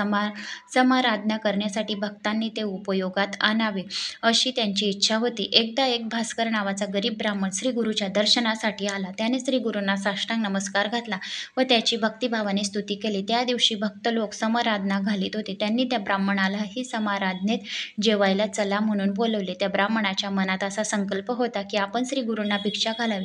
त्यासाठी त्याने तिघांना पुरेल असे साहित्य उदाहरण तांदूळ, कणिक, पदार्थ आणले होते. दरवेळी इतर ब्राह्मणांना समाराधनेसाठी बोलावी तेथे तो जेवण करून मठात येऊन आपण आणली शिदोरी उशाशी घेऊन झोपत असे. असे 3-4 दिवस झाले. सर्व लोक त्याला हसत असत. हा समाराधनेची सामग्री घेऊन आला पण स्वतः दुसऱ्याच्या समाराधनेत जेवतो. त्याने आणलेले अन्न एखाद्याला सुद्धा पुरणार नाही. श्री गुरूंजवळ अनेक शिष्य समुदाय आहेत, काय समाराधना घालणार. असे बरेच दिवस गेले. श्री गुरूंनी तर शिष्य त्यांची थट्टा करताना ऐकले. त्यांनी ब्राह्मणाला बोलवले आणि म्हणाले, आज मला तू भिक्षा घाल, लवकर स्वयंपाक कर. श्री गुरूंचे बोलणे ऐकून त्या ब्राह्मणाला खूप आनंद झाला. मग त्याने आपले साहित्य आणले, शुचिर्भूत होऊन स्वयंपाक केला. त्यावेळी सर्व ब्राह्मण मिळून श्री गुरु जवळ आले आणि म्हणाले, आज जेवायला आम्हाला मिळायला हवे. आम्ही रोज मिष्टान्न खातो, त्यामुळे आमचे समाधान होते. पण हा ब्राह्मण कुठला आहे? आज समाराधनेच खंडच पडणार. श्री गुरु म्हणाले, तुम्ही घरी जाऊ नका, आंघोळीला जाऊन लवकर आणि आज इथेच भोजन घ्या. त्या ब्राह्मणांना वाटले मठात खूप अन्न सामग्री आहे, तेव्हा श्री गुरु आता स्वयंपाक करीत म्हणून आपल्याला थांबायला सांगितले आहे. श्री गुरूंनी त्या ब्राह्मणाला स्वयंपाक करण्यास सांगितले. तेव्हा ब्राह्मणाने स्वयंपाक बनवला आणि गुरु आज्ञेप्रमाणे सर्व ब्राह्मणांना बोलवायला नदीवर गेला. ब्राह्मण म्हणाले, अरे तू परत जा, स्वयंपाक तयार व्हायला सायंकाळ होईल, तू श्री गुरूंना भिक्षा घाल. ते ऐकून तो ब्राह्मण पुन्हा श्री गुरूकडे गेला आणि म्हणाला, ब्राह्मण येत नाही, रात्री भोजनाच्या वेळी येऊ असे म्हणतात. तेव्हा श्री गुरूंनी त्याला सांगितले, त्या ब्राह्मणांना जाऊन सांग की श्री गुरूंनी तुम्हा सर्वांबरोबर जेवण करण्याचा निश्चय केला आहे, तर लवकर जेवायला बोलवलं. तेव्हा ब्राह्मण भराभरा स्नान उरकून आल्यावर श्री गुरु त्यांना म्हणाले, लवकर पत्रावळी तयार कर, कुटुंब जेवा. त्या ब्राह्मणाने नंतर वंदनादी उपचारांनी भक्तिभावाने श्री गुरूंची पूजा केली, मंगल आरती केली. त्यामुळे श्री गुरूंना संतोष झाला. त्यांनी त्या ब्राह्मणाला शिजवलेले अन्न त्याच्याजवळ आणून ठेवण्यास सांगितले आणि आपल्या जवळ वस्त्राने ते अन्न झाकून ठेवण्यास सांगितले. मग कमंडलूतील उदक घेऊन त्या अन्नावर प्रोक्षण केले, अभिमंत्रित केले. ब्राह्मणाला बोलावून ते म्हणाले, तू या अन्नावरचे झाकण काढू नको, एका बाजूने अन्न काढून घे आणि सर्व ब्राह्मणांना भराभर वाढायला घे. श्री गुरूंसह साऱ्या पंक्तीला वाटप चालले होते. तो ब्राह्मण स्वतः तूप वाढीत होता. सर्व ब्राह्मण आनंदाने जेवले. त्याचा परिवार जेवण तृप्त झाला. गावातील सर्व त्याचे परिवारसह जेवण तृप्त झाले. सगळ्यांनी जेवणे झाल्यावर श्री गुरूंनी त्या ब्राह्मणाला बोलवले, तुझे दारिद्र्य दूर होईल, तुला पुत्र पौत्र धन धान्य यश कीर्ती मिळेल. जो कोणी हे कथा ऐकेल त्याला पण त्याचे बी सर्व दुःख दारिद्र्य दूर होईल, पुत्र पौत्र धन धान्य प्राप्त होईल असा आशीर्वाद दिला. सर्वजण आश्चर्यचकित झाले. अगदी थोडे अन्न शिजवले होते तरी 4000 लोक जेवले आणि त्यांच्या घरात बरकती राहील असे सांगितले. सारे कर्तृत्व श्री गुरूंची अन्नपूर्णेचे स्मरण केले होते, त्याच्यामुळे सर्वांना हा प्रसाद मिळाला. जो कोणी स्वयंपाक करताना अन्नपूर्णे मातेचे नाव घेते तर थोड्याशा जेवणामध्ये पण खूप जण जेवण करून जातात. अनुभव करून पहा. हा माझा अनुभव चांगला आहे, 100% मला गॅरंटी की केव्हा आपण स्वयंपाक करताना अन्नपूर्णा मातेचे नाव घ्या आणि स्वयंपाकात थोडी रक्षा घाला, म्हणजे ते अन्न भरपूर लोक जेवण करून जातात. काही भंडारा राहतो, काही पंगत राहते, काही कार्यक्रम राहतो, तर त्यावेळेस फक्त अन्नपूर्णा माता तुझी कृपा राहू दे असं बोला, बरोबर घरात कृपा राहते, धन धान्याची कृपा राहते. हा 100% विश्वास आहे. अशा या 38व्या अध्यायात अन्नपूर्णा मातेचे उदाहरण स्वामींनी दिले. मग 39वा अध्याय. श्री गणेशाय नमो नमः. अध्याय 39वा. 38वा अध्याय समाप्त झाला आहे. अध्याय 39. गाणगापुरात एक 60 वर्ष वयाची गंगा नावाची वंद्या श्री गुरूच्या दर्शनास नेहमी येत असे. त्याची नित्यपूजा करीत असे. सोमनाथ हा शौनिक गौत्री ब्राह्मण तिचा पती होता. ती मोठी पतिव्रता होती. रोज नियमितपणाने श्री गुरूंना पूजा, निरंजन ओवाळीत असे. असा तिचा नित्यक्रम फार वर्ष चालला होता. तिच्या सेवेने संतुष्ट होऊन श्री गुरूंनी तिला विचारले, माझ्यासाठी रोज तू निरंजन आणते. तुझ्या मनात कोणती इच्छा आहे ती मला निसंकोचपणे सांग. नारायण, गौरीनाथ, शंकर गुरुप्रसाद म्हणून ती इच्छा पूर्ण करतील. तेव्हा तिने सांगितले, आम्ही निपुत्रिक असल्यामुळे इह परगतीस मुकलो असून दुर्भाग्य हवं. पुत्रविना सर्व जन्म आमचा व्यर्थ गेला आहे. पुढील जन्मी तरी पुत्र व्हावा यासाठी आपली सेवा करीत आहोत. तेव्हा त्याचे वचन ऐकून श्री गुरु हसून म्हणाले, पुढचा जन्म कोणाला माहीत आहे. तू याच जन्मी चांगल्या सुलक्षणी मुली व मुलं होतील. श्री गुरुचे वचन ऐकून तिने हात जोडून विनंती केली, स्वामी कृपानिधी, माझ्या वयाला 60 वर्ष पूर्ण झाले. मी आता रजस्वला होत नाही. आता मला पुत्र कसे होणार. अनेकांनी सांगितल्याप्रमाणे मी अनेक व्रत केले, तीर्थ हिंडले. पुत्रप्राप्तीसाठी मी सारे रान हिंडले आणि पिंपळाला प्रदक्षिणा घालून खूप सेवा करता करता माझा जन्म गेला. स्वामी तुम्ही प्रसन्न झालात. या जन्मी पुत्र होतील असे म्हणालात तर मी पुढील जन्मात माझी कामना पुरी व्हावी म्हणून पिंपळाची सेवा करीत आहे. जो कोणी पिंपळाची सेवा करतो त्याच्या सर्व इच्छा कामना पूर्ण होतात. तिचे बोलणे ऐकून श्री गुरु हसून म्हणाले, अश्वस्थ सेवेत मोठे पुण्य असते, ते फुकट जात नाही. जो कोणी पिंपळाची सेवा करतो त्याला खूप मोठे पुण्याची प्राप्त होते. तू आत्ताच पिंपळ वृक्षाला दोष दिलास, पण त्याचा महिमा अपार आहे. सर्व देव त्याच्या ठायी वस्ती करतात. आता माझ्या एक संगमावर भीमा अमरजा संगमावरील तीरावर मोठे अश्वत्थ वृक्ष आहे, पिंपळाचे झाड आहे. तेथे मी ही चाललो आहे. तेच माझे स्थान आहे. तू एकाग्र मनाने सेवा कर, तुझी मनोकामना पूर्ण होईल. श्री गुरु वचन ऐकून त्या स्त्रीने त्यांना नमस्कार केला. हात जोडून भक्तिपूर्वक विनंती केली. गुरुवाक्य म्हणजे कामधेनू असे पुराणे सांगतात. आता मी शंका न घेता स्वामीची सेवा करेन असे म्हणून ती गुरुच्या चरणी लागली. श्री गुरुची आज्ञा प्राप्त करून ती श्री संगमावर गेली. तेथे षटकुळ नावाचे तीर्थस्थान तिने स्नान केले, पिंपळाची सेवा केली. जशी गुरूंची आज्ञा होती तसे 3 दिवस राहून रात्री पिंपळाची आराधना केली. तिसऱ्या दिवशी तिला रात्री स्वप्न पडले. तिच्या स्वप्नात एक ब्राह्मण आला. तिला प्रतिज्ञेवर वचन देऊन म्हणाला, तू गाणगापुरात जा, तेथे श्री गुरुनाथ आहेत, त्यांना 7 प्रदक्षिणा घाल, भक्तिभावाने नमस्कार करते, तुला जे देतील ते लगेच भक्षण कर. स्वप्नात असे पाहून ती लगेच जागी झाली. अश्वत्थ हा कल्पवृक्ष आहे, आपण इच्छिलेले फळ तात्काळ मिळणार आहे असा विचार तिच्या मनात आला. ती सेवा करून 4थ्या दिवशी मठात आली. तिने श्री गुरूंना प्रदक्षिणा करून आनंदाने वंदन केले. श्री गुरूंनी तिला 2 फळे दिली व म्हटली, आता ही फळे आनंदाने भक्षण कर, तुझी इच्छा पूर्ण होईल. मग त्या स्त्रीने व्रत पूर्ण करून दान दिले. तेव्हा आश्चर्य असे घडले की त्याच दिवशी सूर्यास्ताच्या वेळेस ती रजस्वला झाली. 4थ्या दिवशी न्हावून ती श्री गुरूच्या दर्शनास आली. पतीसह एकाग्र मनाने श्री गुरुपूजन केले. श्री गुरूंनी दोघांना पुत्र व्हा असा आशीर्वाद दिला. गुरुप्रसादामुळे वंदेला गर्भधारणा झाली. 9 महिने 9 दिवस पूर्ण झाल्यावर शुभ दिवशी प्रस्तुत होऊन तिच्या कन्यारत्न प्राप्त झाला. प्रस्तुतीनंतर 10 दिवसांनी ती स्त्री कन्येला घेऊन श्री गुरुच्या दर्शनास आली आणि तिने भक्तिभावाने ते बालके श्री गुरुच्या पायावर ठेवले आणि अनन्य भावाने श्री गुरूंना नमस्कार केला. ती श्री गुरूंना म्हणाली, माझ्या खुशीत पुत्राचा जन्म झाला नाही, सरस्वती मात्र घरात आली आहे. आता तुम्ही आपले वचन सत्य होईल असे करा. पुढे त्या स्त्रीला पुत्र झाला आणि ते वेद व्याश्र संपन्न झाले. त्याची मोठी ख्याती झाली. तिच्या मुलीच्या पत्नीने यज्ञ केला.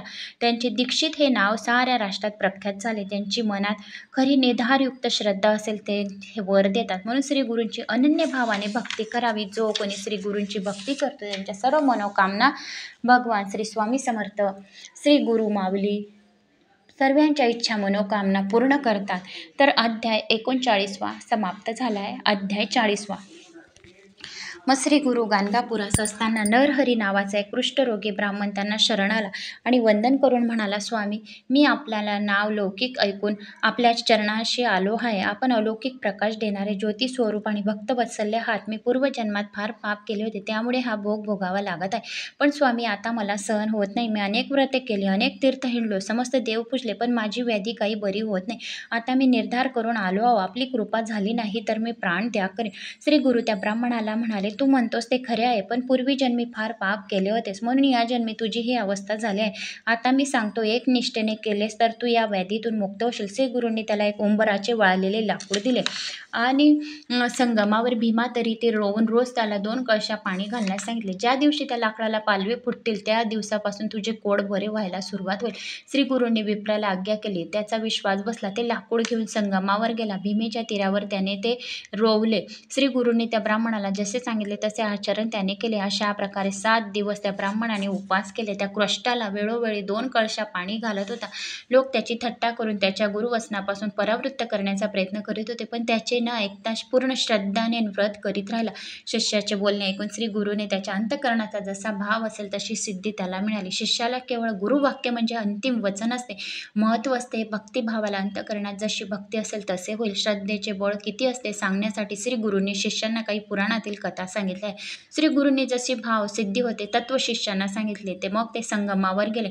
हातातील कमंडलमधील अभिमंत्रित पाणी त्यांनी त्या शुष्क काष्ठावर शिंपडले. ते शिंपडताच बरोबर तात्काळ लाकडाचा औदुंबर वृक्ष झाला आणि त्या ब्राह्मणाची कोडाची व्याधी नष्ट होऊन त्याचे शरीर निरोगी झाले. त्यानंतर अत्यंत आनंदाने नरहरी ब्राह्मणाने श्री गुरूचे स्तोत्र रचून त्यांची स्तुती केली. श्री ब्राह्मणासह शिष्यासह गावात परत आले. त्या ब्राह्मणाला जोगेश्वर असे नाव प्राप्त करून दिले आणि त्यांचा आपला सर्वात श्रेष्ठ भक्त म्हणून गौरव केला. त्यांच्या वंशातील लोक वेदशास्त्र संपन्न होतील असा वर दिला. त्या ब्राह्मणाच्या बाबतीत श्री गुरूंनी सांगितल्याप्रमाणे सर्व खरे घडले. त्याला त्यांनी विद्या सरस्वती नामक मंत्राचा उपदेश केला. असा हा 40वा अध्याय होता. तर मित्रांनो, मला अशी आशा आहे तुम्हाला माझे हे अध्याय आवडले असतील. आवडल्यास एक लाईक करा, चॅनलला सबस्क्राईब करा आणि जास्तीत जास्त जणांना बी शेअर करा. पुढे आपण 41वा अध्याय ऐकूया. श्री गणेशाय नमो नमः. श्री गुरुचरित्र अध्याय 41. नामधारक शिष्याने सिद्धमुनींना वंदन करून विचारले, स्वामी, माझ्या पूर्वजांनी श्री गुरूंची सेवा कशी केली होती ते मला सांगा ना. शिष्याचे बोलणे ऐकून सिद्धमुनी म्हणाले, मी मागे सांगितले होते की जे पूर्व श्री गुरूंना भेटले होते ते वासर नावाच्या गावी राहत होते. त्याचं नाव सायम देवम. त्यांच्यावर श्री गुरूंची कृपा होती. श्री गुरु तेथून दक्षिणेस गाणगापुरास आले आणि नंतर त्यांची सर्वत्र ख्याती झाली. त्यांची कीर्ती ऐकून सर्व लोक गाणगापुरास येऊन त्यांचे दर्शन घेतल्यामुळे त्यांच्या इच्छा पूर्ण होत असत. अशा प्रकारे नुसिंह सरस्वती नावाने विख्यात झालेले श्री गुरु गाणगापुरात राहत होते. त्यांचा पूर्वज जो सायमदेव श्री गुरूंचा महिमा व कीर्ती ऐकून त्वरेने गाणगापुरास आला. त्याला फार आनंद झाला. श्री गुरूंना पाहताच तेथून तो साष्टांग नमस्कार घालीत मठात गेला व त्याने परात्पर गुरूंचे रूप पाहिले. श्री गुरूंच्या पायावर लोळण घातली व आपल्या केसांनी त्याचे पाय पुसले आणि म्हणाला, श्री गुरु, आज मी धन्य झालो. तुम्हीच त्रिमूर्ती आहात. तुमच्या दर्शनाने माझे पित्तरही कृतार्थ झाले. माझे अनेक जन्माचे पाप गेले. अशा प्रकारे श्री गुरूंची खूप स्तुती केली. मठात भोजनानंतर सर्व बसले असता सायमदेवाने गुरुसेवा करण्याची आपली इच्छा बोलून दाखवली. तेव्हा मज बरोबर वाटेल तेथे राहून सेवा करणारे फार कठीण आहे असे ते म्हणाले. तरीही यांचा निर्धार कायम होता.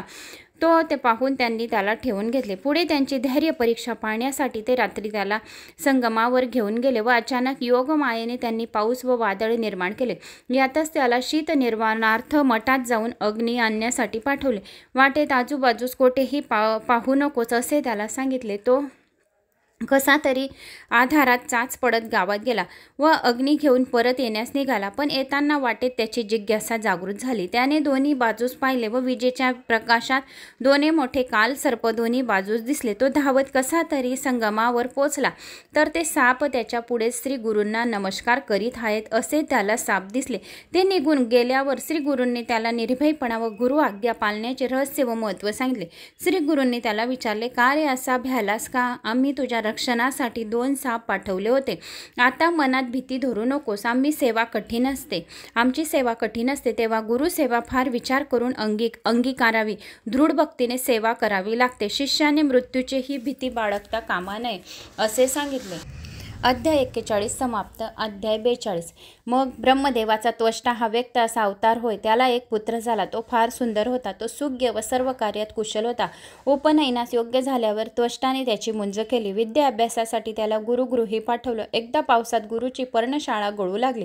तेव्हा शिष्याला आपली सेवा सांगावी म्हणून गुरुने त्याच्याजवळ पक्के घर बांधून देण्यास सांगितले. गुरुपत्नीने नेमक्या अंगाला बसेल अशी शिवण व विणकाम नसलेली काचोळी मागितली. मुलीने खेळातली अस्थिदंती घर व ताटक नावाचे कर्णभूषण मागितले. गुरुपत्राने पायात घालायला पादुका मागितल्या ज्यांना चिखल लागू नये. तो मुलगा लहान होता. गुरुसेवा करणे कर्तव्य आहे अशा भावनेने तो काम अंगावर घेतले व गुरूंची पर्णशाळा सोडून निघाला.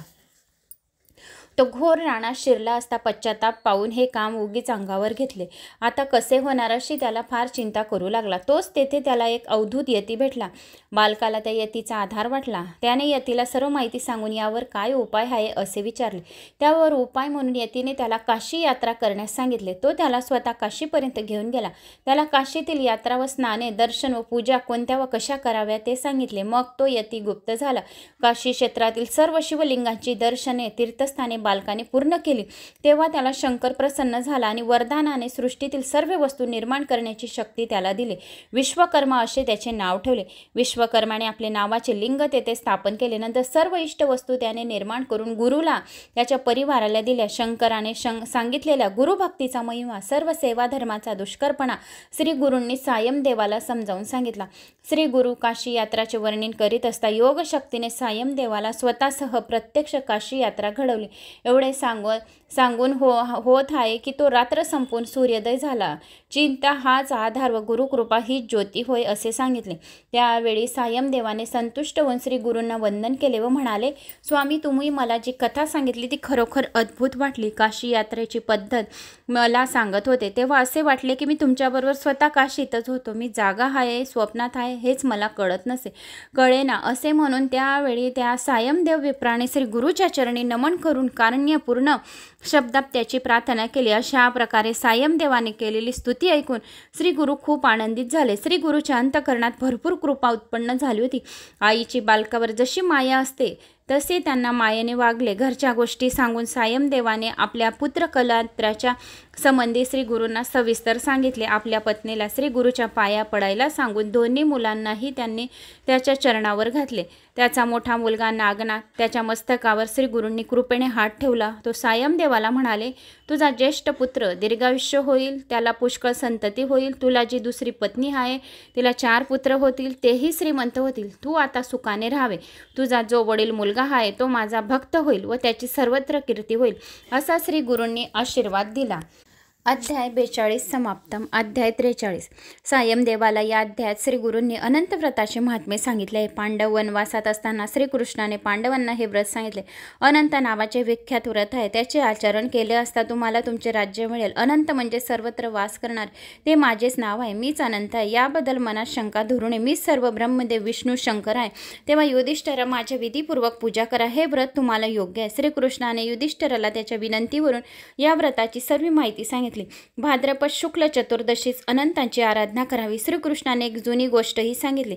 कृतयुगात सुमंत नावाचा एक ब्राह्मण होता. भृगूची कन्या दीक्षा ही त्याची पत्नी, सुशीला ही त्याची कन्या.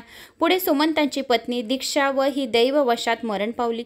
सुमंतांची कन्या सुशीला ही आता घरी सदाचाराने राहून आपले नित्य स्वच्छ घर सुशोभित ठेवीत असे. ती देवाला काया वाचा मनाने नमन करून सर्व उपचारासहित पूजा करीत असे. विधुर झाल्यावर धर्मकार्य होईनासे झाले म्हणून त्याने दुसरा विवाह केला. तिचे नाव कर्कशा होते. ती स्वभावाने फार वाईट होती. ती रोज तिचे पतीबरोबर आणि मुलीशी भांडण करीत असे. सुशील उपवर झाली. तिला जवळचाच एखादा वर मिळाला व तिचे लग्न करून द्यावे असा विचार केला. त्याच्याकडे कौंडिन्य ऋषी आले. त्याने सुशीलाला मागणी घातली. सुमंताने सुशीलेचा कौंडिन्याबरोबर विवाह लावून दिला. सुशीलेचे आपल्या सावत्र आईशी रोज भांडणं होत असे. तेव्हा कौंडिन्याने सुशीलेसह दुसऱ्या ठिकाणी राहावयास जागा जातो असे सांगितले. सुमंताला खूप वाईट वाटले. आपल्या बायकोच्या वागण्याचा त्याचा खूप त्रास होत असे. तेव्हा कौंडिन्य म्हणाला, तुम्ही त्रास करून घेऊ नका. आपण दोघे तपस्वी एका घरात राहण्यातही एका प्रकारे धर्म आहे. सुमंताच्या आग्रहाखातर थोडे दिवस राहून भाद्रपद शुद्ध त्रयोदशीस त्याने प्रस्थान केले. सुमंताने आपल्या पत्नीला कर्कशेला मुलीची रीतसर पाठवणी करवायला सांगितली, परंतु ती घरात निघून गेली. घराचे दार लावून घेतले. सुमंत स्वयंपाकघरात गेला व त्याने शोध घेतला. तेव्हा गव्हाचा कोंडा एका मटक्यात होता. तोच त्याने कन्येला आणि जावयाला दिला व दोघांना निरोप दिला. कौंडिन्य पत्नीसह रथाने चालला असता वाटेत अमरावती नगरीजवळ नदी तीरी अनुष्ठानास गेला. सुशीलेला असे दिसून आले की कित्येक स्त्रिया मंगल कलशाची पूजा करीत होत्या. त्या दिवशी भाद्रपद शुद्ध चतुर्दशी होती. सुशिलेने त्या स्त्रियांना आपण कसली पूजा करीत आहात असे विचारले, तेव्हा त्यांनी त्या करीत असलेल्या अनंत व्रताची सर्व माहिती तिला सांगून आपल्याबरोबर तिला पूजा करायला लावली. तिच्याजवळ गव्हाचा कोंडा होता, त्यातील अर्धा तिने आणून दिला व त्याचे वाण दिले. बाकी सर्व पूजा साहित्य त्यांनीच तिला दिले. सर्व सुवासिनी तिला नमस्कार केला. ती कौंडिन्य ऋषीसह पुढील प्रवासास निघाली. वाटेत त्यांना अमरावती नावाचे गाव लागले. तेथील नागरिकांनी त्यांची खूप आदरातिथ्य केले. त्या गावाचे कौंडिन्यालाच राजपद दिले. एक दिवस कौंडिन्याने सुशिलाला विचारले, तू हातात काय बांधले आहेस? ती म्हणाली, हा अनंताचा दोरा आहे. अनंताच्या प्रसादाने आपल्याला हे द्रव्य आदरातिथ्याने मिळाले आहे. कौंडिन्याला खूप संताप आला व त्याने अनंताचा दोरा सुशिलाकडून काढून घेतला आणि अग्नीत फेकून दिला. तो म्हणाला, तू काहीतरी वशी करण्याचा प्रयोग केला आहे माझ्यावर. तपामुळे खरे तर आपल्याला ऐश्वर्य प्राप्त झालेले आहे. सुशिलेने तो दोरा अग्नीतून लगेच बाहेर काढला, दुधात भिजवलेला व परत चांगला केला. पण अनंताचा कोप झाला व सर्व ऐश्वर्य तात्काळ गेले. तेव्हा कौंडिन्याला खूप पश्चाताप झाला. आता अनंताचे दर्शन घेतल्याशिवाय मी अन्न घेणार नाही असा निर्धार करून तो जंगलात भटकू लागला. शेवटी निराश होऊन प्राणत्याग करण्यास निघाला. अनंता अशा हाका मारीत जमिनीवर पडला. तेव्हा म्हाताऱ्या ब्राह्मणाचा वेश असलेल्या श्रीकृष्णांनी त्याला उठवले व मी अनंत तुला दाखवतो असे म्हणून त्याला आपल्याबरोबर एका नगरात नेले. तेथे त्याला एक रत्नजडित सिंहासनावर बसलेले आपले खरे स्वरूप प्रकट केले. अशा रीतीने त्याला आपले पूर्वीचे वैभव प्राप्त झाले. नृसिंह सरस्वतीने सायम देवाला हे व्रत मुलाकडून करून घ्यायला सांगितले. नंतर आपल्या बायको मुलांना आपल्या गावी घेऊन जाण्यास सांगितले. सायमदेव श्री गुरुच्या दर्शनासाठी आपल्या बायको मुलांसह आला असता त्याच्या मोठ्या मुलांच्या मस्तकी हात ठेवून, तुझा हा पुत्र नागनाथ दीर्घायुष्य आहे, तोच आमच्या परमभक्त होईल असा आशीर्वाद दिला. अध्याय 43 समाप्तम. अध्याय 44.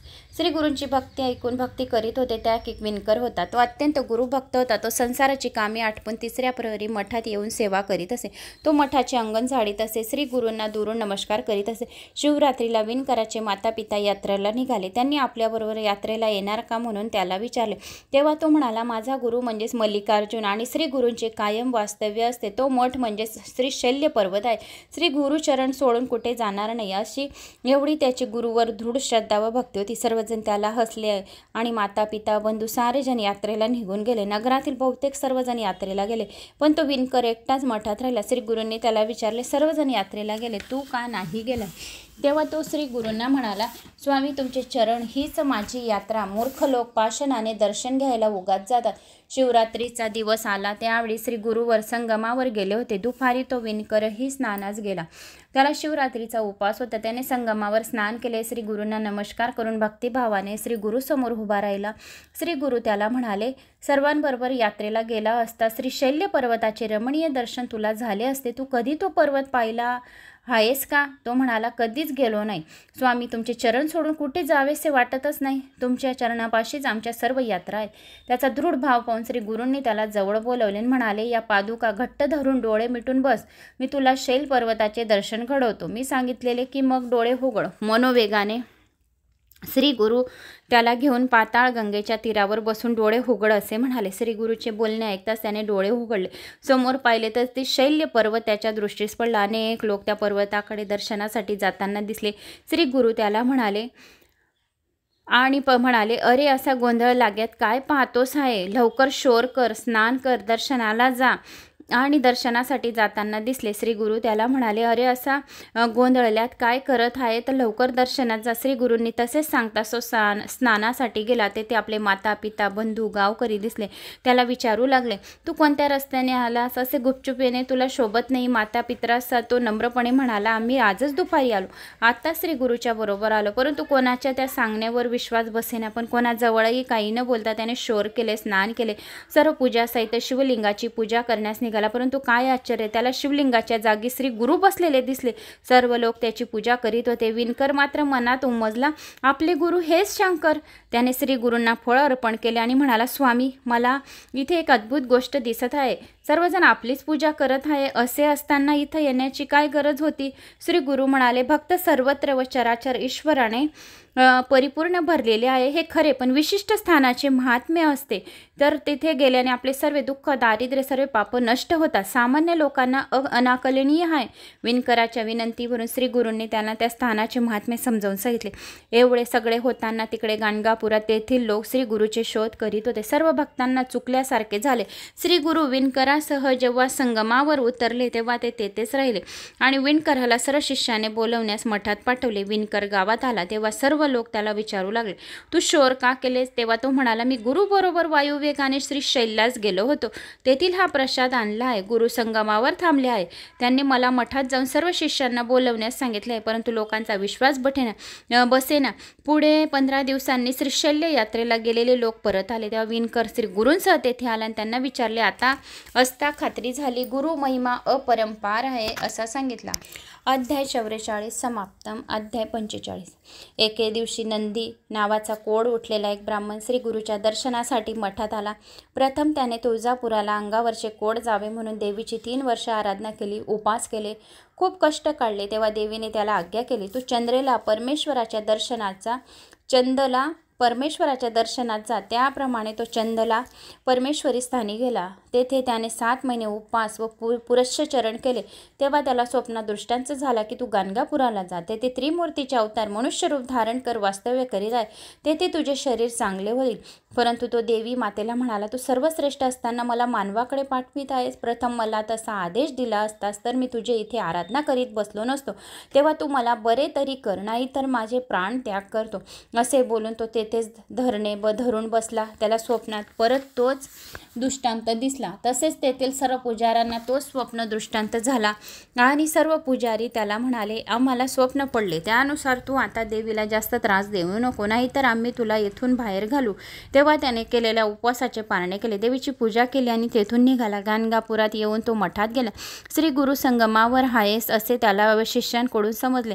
तो संगमावर गेला आणि स्वामींचे दर्शन घेऊ लागला. तो मनात संशय करून आला आहे असे श्री गुरूंना अंतर्ज्ञानाने समजले. ते त्याला म्हणाले, मनात संशय धरून का आलास? देवीकडून मनुष्याकडे कोणत्या कारणाने तुझे येणे झाले? आपल्या मनातील विचार श्री गुरूंनी ओळखलेले पाहून त्या खजील झाला आणि नमस्कार करून क्षमा मागू लागला आणि म्हणाला, स्वामी, मी अज्ञानाने वेढून गेलो होतो, स्वहित जाणत नव्हतो. असे म्हणून त्याने आपले पूर्वाश्य व व्याधीमुळे होत असलेले त्रास श्री गुरूंना सविस्तर सांगितला. श्री गुरूंनी आपल्या शिष्यांना सांगितले, याला संगमावर घेऊन जा, त्याची जुनी वस्त्रे फेकून या स्नान घाला, अश्वस्थाला प्रदक्षिणा घालायला सांगा आणि लगेच इकडे भोजनासाठी घेऊन या. तेव्हा सोमनाथ तो ब्राह्मण असे दोघे त्वरीने संगमावर गेले. तो ब्राह्मण स्नान करून बाहेर आला. तो त्याचा वर्ण पालटला आणि अश्वत्थाला प्रदक्षिणा घालेपर्यंत सर्व शरीर चांगले कांतिमय झाले. सोमनाथाने त्याची जीर्ण वस्त्रे दूर टाकली. जागा तात्काळ शारभूमी झाली. नवीन वस्त्र परिधान करून मठामध्ये स्वामीच्या चरणापाशी आला. तेथे जमलेले लोक विस्मयचकित झाले. नंदीने स्वामींना नमस्कार करून संतोषाने त्यांची स्तुती केली. श्री गुरूंनी त्याला सर्व अंगे निरखून पाहण्यास सांगितले. तेव्हा अंगावरचे सर्व कोड नाहीसे झाले होते, परंतु पोटरीवर थोडासा डाग होता. तेव्हा श्री गुरु त्याला म्हणाले, मनुष्य काय कराल असा संशय मनात धरून तू आलास, त्यामुळे थोडीशे राहिले आहे. माझी स्तुती कर म्हणजे तुझे उरलेले कोड जाईल. तो म्हणाला, मी अशिक्षित असल्यामुळे आपले काव्य कसे करणार? तेव्हा श्री गुरु म्हणाले, तू तोंड उघडून जीभ बाहेर काढ. तोंड उघडता स्वामीने त्याच्या जिभेवर विभूती टाकली. त्यावेळी तो ब्राह्मणाला ज्ञान प्राप्त झाले. त्याने स्वामी चरणी मस्तक ठेवले आणि परत तो उठला आणि स्तोत्र म्हणताच त्यानंतर अनेक स्तवनांची काव्य रचना केल्यामुळे त्याचे उरलेले सर्व कोड नाहीसे झाले. अध्याय 45 समाप्तम. अध्याय 46. हिपरगी नावाच्या गावात कलेश्वर नामक एक शिवलिंग होते. ते मोठे जागृत देवस्थान होते. तेथे एक नरहरी नावाचा ब्राह्मण शिवलिंगाची पूजा अर्चना करीत होता. तो मोठा उत्तम कवी होता. रोज 5 कविता करीत असे. कलेश्वराशिवाय तो अन्य कोणाचीही स्तुती केल्याशिवाय राहत नसे. तो शंकराचा अनन्य भक्त होता. सर्व लोक त्याला म्हणत, तू एवढा मोठा कवी आहेस, तुझी कीर्ती सगळीकडे पसरली. तू गुरूंना काव्य हा प्रकार खूप आवडतो, तेव्हा तू त्याची स्तुती काव्य का करीत नाहीस? तेव्हा तो म्हणत असे की मी माझी जिव्हा कलेश्वरावर अर्पण केली आहे. दुसरे अनेक देव आहेत, माणसेही आहेत, त्यांची स्तुती मी करणार नाही. असे बोलून तो शिवपूजेसाठी निघून गेला. पूजा करता करता त्याला अविचलित ग्लानी आली. रोज शिवपूजा करून काव्य रचून पार्वती पतीची स्तुती तो करीत असे. पण त्या दिवशी त्याला खूप झोप लागली. तो देवळातच निजला असताना त्याला एक स्वप्न पडले. त्यात त्याला दिसले की शिवलिंगावर श्री गुरु बसलेले आहेत, त्याची पूजा करीत आहे. शिवलिंग दिसतच नव्हते, श्री गुरुच दिसत होते व त्याला विचारित होते, अरे तुझी मनुष्यावर भक्ती नाही ना, मग माझी पूजा का करतोस? मग तो थोड्या वेळाने जागा झाला आणि विचारू करू लागला आणि त्याला आश्चर्य वाटले. श्री गुरु हे शिव तेच अवतार घेऊन आले आहेत. आपण उगीच त्यांची निंदा केली, त्यांना कमी लेखले. हे सद्गुरू आहेत, यात शंका नाही. यांची भेट घेतली पाहिजे असे मनाशी ठरवून लगेच तो गुरुच्या भेटीसाठी गेला. त्यांना पाहताच त्याने श्री गुरुसमोर लोटांगण घातले, त्यांचे चरण धरले व म्हणाला, महाराज, माझ्या मनावर अज्ञानाचे सावट चढले आहे, त्यामुळे मी आपले खरे रूप ओळखू शकलो नाही, तरी मला क्षमा करावी. परंतु आता तुम्हीच साक्षात शंकर आहात याची मला खात्री पटली आहे. तुमच्या दर्शनाने मी धन्य झालो आहोत. माझी मनोकामना पूर्ण केली. जणू काही कलेवरच मला प्रसन्न झालाय असे मला वाटत आहे. तेव्हा हे जगद्गुरु मजवर कृपा करा. तुम्हाला मी प्रथम स्वप्नात पाहिले, आता तुमच्या चरणाचे प्रत्यक्ष दर्शन झाले. माझे अंतःकरण स्थिर झाले. मला तुमच्या शिष्य वर्गात समाविष्ट करून द्यावे. असे म्हणून नरहरीने षोडोपचारे पूजा करून मानस पूजेचे काव्यमय वर्णन केले. तेव्हा श्री गुरु तत्क्षणी म्हणाले, लोकांना मी स्वप्नात भेटलो तरच खरा वाटतो. मी इथे प्रत्यक्ष असताना त्याने माझे स्वप्नातले रूप व पूजोपचार आठवून त्यावर कविता रचली असे सांगून त्या कवीला स्नान म्हणून वस्त्र दिले. माझ्या दृष्टीने कलेश्वर श्रेष्ठ आहे, तू त्याचीच नित्य सेवा कर. मी तेथे आहे असे सांगितले आणि म्हणाले. नरहरी म्हणाला, तुम्हीच माझे कलेश्वर, तुम्हीच त्रिमूर्तीचे अवतार आहात. तुमच्या पाय हात आता सोडायचा नाही असा माझा निर्धार आहे. अशी स्वामींची प्रार्थना करून गाणगापुरात श्री गुरुच्या सेवेसाठी राहिले. अध्याय 46 समाप्त झाला आहे. अध्याय 47. गाणगापुरात श्री गुरु असताना दिवाळीचा सण आला. तेव्हा वेगवेगळ्या गावी राहणाऱ्या यांच्या 7 शिष्यांनी श्री गुरूंनी आपल्या घरी भिक्षेस यावे अशी प्रार्थना केली. प्रत्येकाचा गाव वेगवेगळा होता. श्री गुरूंनी त्यांना म्हटले, मी सर्वांच्या घरी कसा येणार? तुम्हीच याचा विचार करा. तुम्ही आपसासात वाटणी करून काय ठरते ते मला कळवा. तेव्हा ते आपसात विचार करू लागले, परंतु त्यांच्या चर्चेत काही निर्णय होईना. त्यांचे निराकरण करण्यासाठी श्री गुरु म्हणाले, मी एकाच्या घरी जाईन. ते ऐकून सर्वजण हात जोडून श्री गुरूंना म्हणाले, स्वामी, तुम्ही आमच्या उच्च नीच समर्थ असमर्थ असा भेदभाव धरू नये. सर्वांना समदृष्टीने पाहावे. तुम्ही कोणालाही निराश करू नये. जे तुम्ही सांगाल ते आम्ही करू असे सांगितले. तेव्हा स्वामींनी विचार केला, हे अज्ञानी लोक काही जाणत नाही, तेव्हा एकेकाला एकांतात बोलून सांगावे. त्याप्रमाणे त्यांनी प्रत्येकाला स्वतंत्रपणे बोलावून त्यांच्या कानात सांगितले, मी तुझ्या घरी येणार आहे, हे कोणाला सांगू नको. आता इथून बाहेर पडलास की कोणाशीही न बोलता लगेच घरी निघून जा. अशा प्रकारे श्री गुरूंनी 7 जणांची समजूत घालून त्याला आपापल्या घरी पाठवले. हा सर्व प्रकार गावातील लोकांना माहीत पडला. तेव्हा ते लोक स्वामींना हात जोडून म्हणाले, स्वामी, ऐन दिवाळीत तुम्ही गाव सोडून दुसऱ्या गावी जाणार आहेत की काय? तेव्हा श्री गुरु म्हणाले, आम्ही इथेच राहणार आहेत, मनाला लावून घेऊ नका. दिवाळीची त्रयोदशी होती. रात्री मंगल स्नान करायचे होते. तेव्हा श्री गुरूंनी स्वतः 8 रूपे घेतली. नारायणाचा महिमा अपरंपार आहे. 7 रूपात 7 गावी गेले. 8व्या रूपाने गाणगापुरी राहिले. अशा तऱ्हेने दिवाळी सर्व ठिकाणाच्या पूजांचा त्यांनी स्वीकार केला. गाणगापुरात ते व्यक्तच होते. कार्तिकी पौर्णिमेस दीपपूजन करण्यासाठी सर्व भक्त गुरुजवळ आले आणि म्हणाले, 10 दिवसांनी आपण पुन्हा भेटत आहोत असे म्हणून एकमेकांना विचार करू लागले. जो तो आपण दिलेले वस्त्र श्री गुरुजवळ आहे अशी खून दाखवू लागला. सारे लोक थक्क झाले. ग्रामस्थ लोक म्हणाले, गुरु तर दिवाळीत इथेच होते, कुठेही गेले नाहीत. खरी वस्तुस्थिती सर्वांना समजली. तेव्हा सगळ्यांना आश्चर्य वाटले. श्री गुरु हे खरोखर त्रिमूर्ती आहेत, हरीचा अवतार आहेत म्हणून अनेक भक्तांच्या स्तुती करू लागले. अनेक भक्त त्यांची स्तुती करू लागले आणि अनेक भक्तांच्या सर्व इच्छा कामना पूर्ण करू लागले. अध्याय 47 समाप्त. अध्याय 48. गाणगापुरात पर्वतेश्वर नावाचा त्यांचा एक भक्त होता. तो शूद्र होता. त्याने काया वाचा मनाने गुरुभक्त केली. श्री गुरु रोज नित्यनेमाने संगमावर स्नानासाठी जात असत. त्यावेळी तो त्यांच्या मार्गावर त्यांच्या शेतात उभा राहत असे. श्री गुरु येत आहे हे पाहून तो रोज धावत येत असे आणि त्यांना साष्टांग नमस्कार करून परत जात असे. तसेच दुपारी गुरु परत मठात जाताना पुन्हा नमस्कार करीत असे. परंतु श्री गुरु त्यांच्याजवळ काहीच बोलत नसत. एक दिवस शूद्र नमस्कार करण्यासाठी आला. तेव्हा श्री गुरूंनी त्याला विचारले, तुमच्या कृपेने पीक चांगले येत आहे, आपण माझ्या शेताजवळ यावे, अमृतमय दृष्टीने पाहावे. तेव्हा श्री गुरु त्याच्या शेताजवळ गेले व त्याला म्हणाले, तू जर माझे ऐकणार असलास तर सांगतो, माझ्या बोलण्यावर विश्वास ठेवायला हवा. तेव्हा पर्वतेश्वर म्हणाला, स्वामी, गुरुवाक्य मला प्रमाण आहे, दुसरा भाव माझ्या मनात नाही. तेव्हा श्री गुरूंनी आज्ञा केली, मी संगमावर जात आहे, माध्यानी परत येईन, तोपर्यंत सर्व पीक कापून टाक. असे त्या शूद्राला सांगून श्री गुरु संगमावर गेले. शूद्र मनात विचार करू लागला, गुरुवचन आपल्याला प्रमाण आहे असे विचार मनात घरून लगेच लोक जमवले. पीक कापू लागला. त्याच्या पत्नीने व मुलाने त्याला खूप विरोध केला, पण त्याने न जुमानता सर्व पीक कापून टाकले. श्री गुरु परत येताना वाटेत जाऊन उभा राहिला. त्या श्री गुरूंना वंदन केले, कापलेले पीक दाखवले. श्री गुरु त्याला म्हणाले, अरे उगीच कापलेस रे, मी तुला गमतीने सांगितले. तेव्हा तो म्हणाला, स्वामी, तुमचे वाक्य मला प्रमाण, तीच मला कामधेनू. त्याची गुरुविष्ठा पाहून श्री गुरु म्हणाले, तुझा विश्वास असेल तर चिंता करू नकोस, तुला खूप मोठे फळ मिळेल. पर्वतेश्वराची बायको मुले शोक करू लागले, आमच्या तोंडचा घास गेला असे म्हणत ती रडू लागली. शूद्र सर्वांना समजावून सांगत होता, माझ्या गुरूंचे वचन म्हणजे मला कामधेनू आहे, तेव्हा तुम्ही काळजी करू नका, आपले नुकसान होणार नाही, मला माहीत आहे. अशा रीतीने 8 दिवस गेले. अत्यंत थंड वारे वाहू लागले. गावातील सर्व पिके नाशली.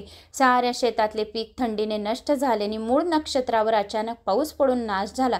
गाव नापीच ठरला आणि शूद्राचे पीक 10 पट झाले. एकेका मुळाला 11 फाटे फुटून खूप पीक आले. एवढे पीक आले होते की लोक विलक्षण चकित झाले. देशाच्या दुष्काळापासून बचाव झाला. श्री गुरुच्या कृपा प्रसादाची शूद्राची बायको मुलांना प्रचिती आले. तिने आपल्या पतीची क्षमा मागितली. नंतर त्याने शेतात पांडवाची पूजा केली. श्री गुरु दर्शनासाठी गेले. त्यांनी अनेक उपचारांची गुरुची पूजा केली. नंतर 1 महिन्याचा काळ गेल्यावर अपार पीक त्याच्या शेतात आले. सर्व गावाचे पीक हातचे गेले. त्याने आपल्या कोठारातली अर्धे पिके गवच्या गव अधिकाऱ्याला दिले. दृढ भक्ती असेल त्याच्या घरी दैन्य कुठले. भक्ताच्या सर्व मनोकामना पूर्ण होता. लक्ष्मी अखंड राहील. गुरूंची भावभक्तीने सेवा करणे, गुरुची भावभक्तीने पठण श्रवण करणे हे सर्वात मोठी श्रद्धा आणि विश्वास आहे. जो कोणी गुरुचरित्र श्रद्धा आणि भक्तीने आणि विश्वासाने श्रवण पठण करेल त्याच्या घरात अखंड लक्ष्मीचं वास्तव्य राहील. अध्याय 48 व समाप्तम. अध्याय 49. या अध्यायात नामधारकाला सिद्धमुनी शिव पार्वती संवादाच्या स्वरूपात गुरुगीता सांगतात. पूर्वी शंकर कैलास शिखरावर बसले असता हिमालयाची कन्या पार्वती येणे त्यांना सर्व लोकांचा उद्धार करण्याचा हेतू मनी धरून प्रश्न केला. तो प्रश्न त्याला शंकराचे उत्तर हीच गुरुगीता होय. सिद्धांनी गुरुगीता शंभूमुखातून जशी आली तशी नामधारकास सांगितली. ही गुरुगीता पुढे मंत्र रूप झाल्यावर या अध्यायात न्यास कवच ही आधीही सांगितले आहे.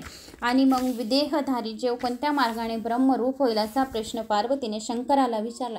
तेव्हा शंकराने गुरुविना ब्रह्म ज्ञान, गुरुशिवाय अन्य परब्रह्म नाही असे प्रतिज्ञेवर सांगितले. नंतर गुरूंची महती, गुरुभक्तीची महती, गुरुबाबत अनन्य भाव कसा असावा इत्यादींचे विस्ताराने वर्णन केले आहे. गुरु या 2 अक्षराचे आध्यात्मिक महत्त्व सांगितले. गुरु हा किती थोर लोकांचा उद्धार करत आहे याचे वर्णन केले आहे. गुरु गीता कोठे, केव्हा म्हणावी, तिच्या पाठाची फलश्रुती काय आणि सर्व काही सांगितले. कलयुगात गुरुला शरण जावे हाच मोक्ष प्राप्ती करण्याचा मार्ग आहे असे प्रतिपादन केले. अध्याय 49 समाप्तम. अध्याय 50. 9व्या अध्यायात एका धोब्याने मलच्छ राजाचे वैभव पाहून आपल्याला तसे वैभव मिळावे अशी प्रार्थना श्री गुरुजवळ केली होती. श्रीपाद वल्लभ यांच्याजवळ केली होती. आपले जीवन संपुष्टात आणले होते. तो धोबी पुन्हा जन्माला तेव्हा बिद्राचा बादशाह झाला. तो आनंदात राहत होता. तो जरी यवन होता तरी त्याच्या मनात चांगली वासना असे. सर्व जातींना सारखाच दान धर्म करीत असे. त्याच्या घरची मोलवी त्याला हिंदू धर्माबद्दल द्वेष करण्यास सांगत असे. हिंदू निराकार देवाला साकार मानतात आणि जे मलेच्छ त्यांच्या भजनी लागतात अधोगतीत जातात असे ते मौलवी राजाला सांगत असे. तुम्ही एकीकडे त्याची निंदा करता आणि एकीकडे म्हणता की देव सर्व ठाई आहे. म्हणून मी म्हणतो की आपले मत स्थापन करण्यासाठी मी द्वेष का करावा. राजाने मौलव्यांना अनेक प्रकारे समजावून सांगितले आणि देव ब्राह्मणावर श्रद्धा ठेवून अनेक पुण्यकर्म केले. अशा तऱ्हेने राजा बिदार नगरीत राज्य करीत असता त्याच्या मांडीवर एक मोठा फोड आला. अनेक वैद्य त्यावर उपचार करून गेले पण तो फोड काही बरा होईना. काही विप्रांनी त्याला सत्पुरुषाची सेवा करण्यास सांगितले. पाप विनाशी तीर्थात स्नान करण्याचा उपाय सांगितला. राजाने तेथे जाऊन स्नान केले. तो तेथे एक यती भेटला. त्या यतीने त्याला सांगितले की राजा, तुला जर सत्पुरुषाचे दर्शन घडले तर तू बरा होशील. तू गाणगापुरात जाते, ते एक संन्यासी महानुभाव राहतात, त्याच्या दर्शनाने तुझा फोड बरा होईल. तेव्हा राजा गाणगापुरात गेला. प्रथम मलेच्छ राजाला भिवून लोक श्री गुरुच्या ठाव ठिकाणा त्याला सांगेना. मग पण तो रागावला. तेव्हा त्यांनी त्याला संगमावर पाठवले. संगमावर स्वामी भेटले. त्याने त्याला पूर्वजन्माची आठवण दिली. तो पूर्वजन्मी आपण एक रजक होतो वगैरे त्याला सर्व आठवले. त्याने स्वामींना शरण जाऊन व्याधी बरी करावी अशी विनंती केली. श्री गुरूंनी कृपादृष्टीने पाहताच त्याचा फोड नाहीसा झाला. मग स्वामींनी आपले राजऐश्वर्य पाहावे अशी विनंती केली. राजाच्या इच्छेने मान देऊन स्वामींनी त्याच्या राजसदनात जाऊन सर्व परिवाराला दर्शन दिले. राजाने यापुढे स्वामींच्या सेवेत राहीन असे म्हटले. तेव्हा मुलांवर राज्य सोपून तो श्री शैल्य येथे भेट असे सांगून स्वामी गोदावरील सिंहस्थात स्नान करून गाणगापुरात परत गेले. अशा या कथा स्वामी भक्तांच्या सर्व इच्छा पूर्ण करणाऱ्या खूप छान छान कथा स्वामींच्या आहेत. तर 50वा अध्याय समाप्त झाला आहे. अध्याय 51. बिद्रीच्या बादशहाचा निरोप घेऊन स्वामी गाणगापुरास परत आले. ना आता आपण गुप्त राहावे असे त्यांनी विचार केला. मी फार काळ प्रकट राहिलो तर बादशहा पाठोपाठ अनेक मलेच्छ इथे येतील. त्यांचा येथील भक्तांना ब्राह्मणांना उपद्रव होईल. म्हणून आता आपण गुप्त राहावे. लोकांना मात्र आपण श्रीशैल्य यात्रेला जातो असे उघड करावे. देहाने शिवसहित आणि श्रीशैल्य यात्रेला जात आहोत असा त्यांनी देवांना देखावा निर्माण केला. भक्तांनी स्वामींना पोचवायला आले असताना खूप विनवण्या केल्या. तेव्हा श्रीगुरू त्यांना म्हणाले, आम्ही याच गावात राहू, अमरांचा संगमात नित्य स्नान करू, प्रेमाने गुप्तपणे मठातच राहू. तरी तुम्ही चिंता करू नका. त्यांच्या पश्चात मठात नित्यसेवा कशी करावी हे सर्व भक्तांना सविस्तर सांगावे. भक्तजनाची जी जी इच्छा असेल ती प्राप्त होईल असे सांगून स्वामी श्री पर्वतास जाण्यासाठी निघाले. तेव्हा भक्त लोक विचार करीत मठातच परत आले आणि तो त्यांना स्वतःच्या नजरेवर विश्वास बसेना, कारण श्री गुरु मठात आहेत असे त्यांना दिसते. भक्तांना अशा दृष्टांत दाखवून दृश्य देहाने श्री पर्वतावरील यात्रेसाठी गेले आणि पाताळ गंगेच्या तीरावर राहिले. त्यांनी शिष्यांना सांगितले, मला फुलांचे आसन तयार करा, मला पैल तीरात जायचे आहे, आपण मल्लिकार्जुन मंदिरात भेटा. श्री गुरूंची आज्ञा होता शिष्यांनी शेवंती, कमळे अनेक फुले निर्माण केले आणि फुलांचे सुंदर मनोहर आसन तयार केले. ते पाताळ गंगा नदीच्या पात्रात ठेवले. तुम्ही गावात जावे असे भक्तांना सांगून श्री गुरूच्या फुलांच्या आसनावर बसले. त्यांनी त्यांचा निरोप घेतला. त्यावेळी निरोप घेताना श्री गुरु शिष्यांना म्हणाले, आम्ही निजस्थानाला जातो, तेथे पोचल्याची खूण म्हणून फुले पाठवू. ती शेवंतीची फुले असतील, त्यांचा स्वीकार तुम्ही भक्तिभावाने प्रसाद म्हणून करावा. निर्गुण पादुकांची अखंड पूजा करावी. तुमच्या घरी लक्ष्मीचा वास असो. आणखी एक खूण सांगतो, गायनात माझे स्मरण करावे. जे असेल स्मरण करतील त्यांच्या घरी मी सदैव राहील. जो जो माझे हे चरित्र ऐकतील, जो जो माझे हे चरित्र कोणाला सांगेल, शेअर करेल, जो माझे हे चरित्र श्रवण पठन करेल, अशांच्या घरी लक्ष्मी नित्य राहील. हे माझे शब्द आहे. श्री गुरु दृष्टी शपथात होते तोपर्यंत त्यांच्याकडे अश्रू भरले. डोळ्यांनी सर्व भक्त पाहत राहिले. ते दिसेनासे झाले.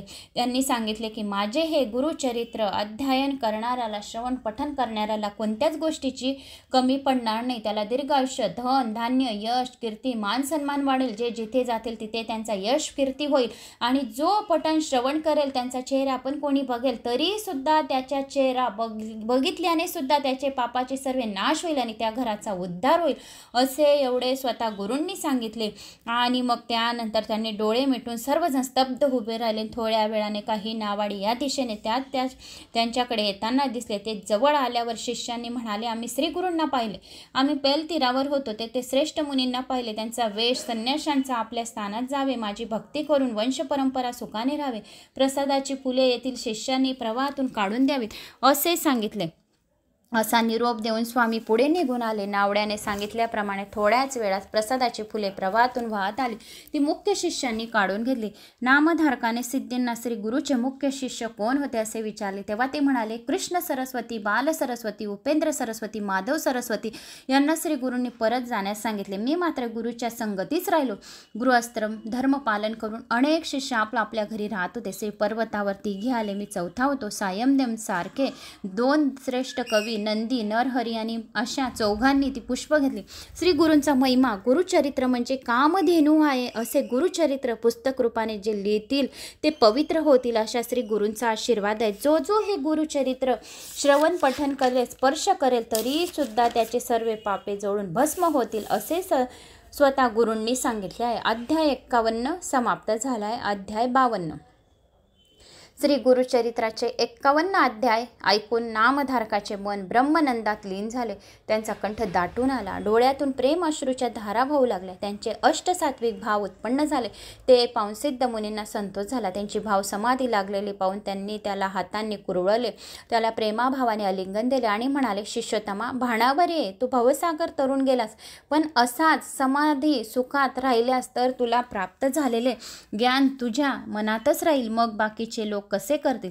तुझ्यामुळे मला सर्व गुरुचरित्र आठवले. जे एकाग्र मनाने ऐकलेस तेच आता विस्ताराने लोकांना सांग, असे सिद्धांनी नामधारकाला परोपरीने सांगितले. तेव्हा त्यांनी डोळे उघडले. लगबगीने हात जोडून उभा राहिला आणि म्हणाला, 11वा गुरुराया, तुम्हीच संसार सागरातून पलीकडे नेणाऱ्या, तुम्ही विश्वाचे आधार आहात. तेव्हा श्री गुरुचरित्राची अवतरणिका म्हणजे कोणत्या अध्यायात कोणती कथा केली आहे ती सांगावी. शिष्यांची विनंती ऐकून त्यांची निष्ठा पाहून सिद्धांनी प्रथम अध्यायापर्यंत तर 51 अध्यायापर्यंत सारांश गुरुचरित्र अवतरणिकामध्ये सांगितला. 52 अध्याय. तसे गुरुचरित्राचा सप्ताह पारायण करताना रोज किती अध्याय वाचावे, वाचताना शुचिर्भूताची कशी पाळावी वगैरे सर्व नीट समजावून सांगितले. मन पवित्र असताना सर्व काळ गुरुचरित्र वाचावे. दुसरा प्रकार म्हणजे सप्ताह करावा आणि त्याने मोठे पुण्य लाभते. पुस्तकाला गुरु समजून त्याचे पूजन करावे. ब्रह्मचर्यांनी यथोपचार पूजा करावी.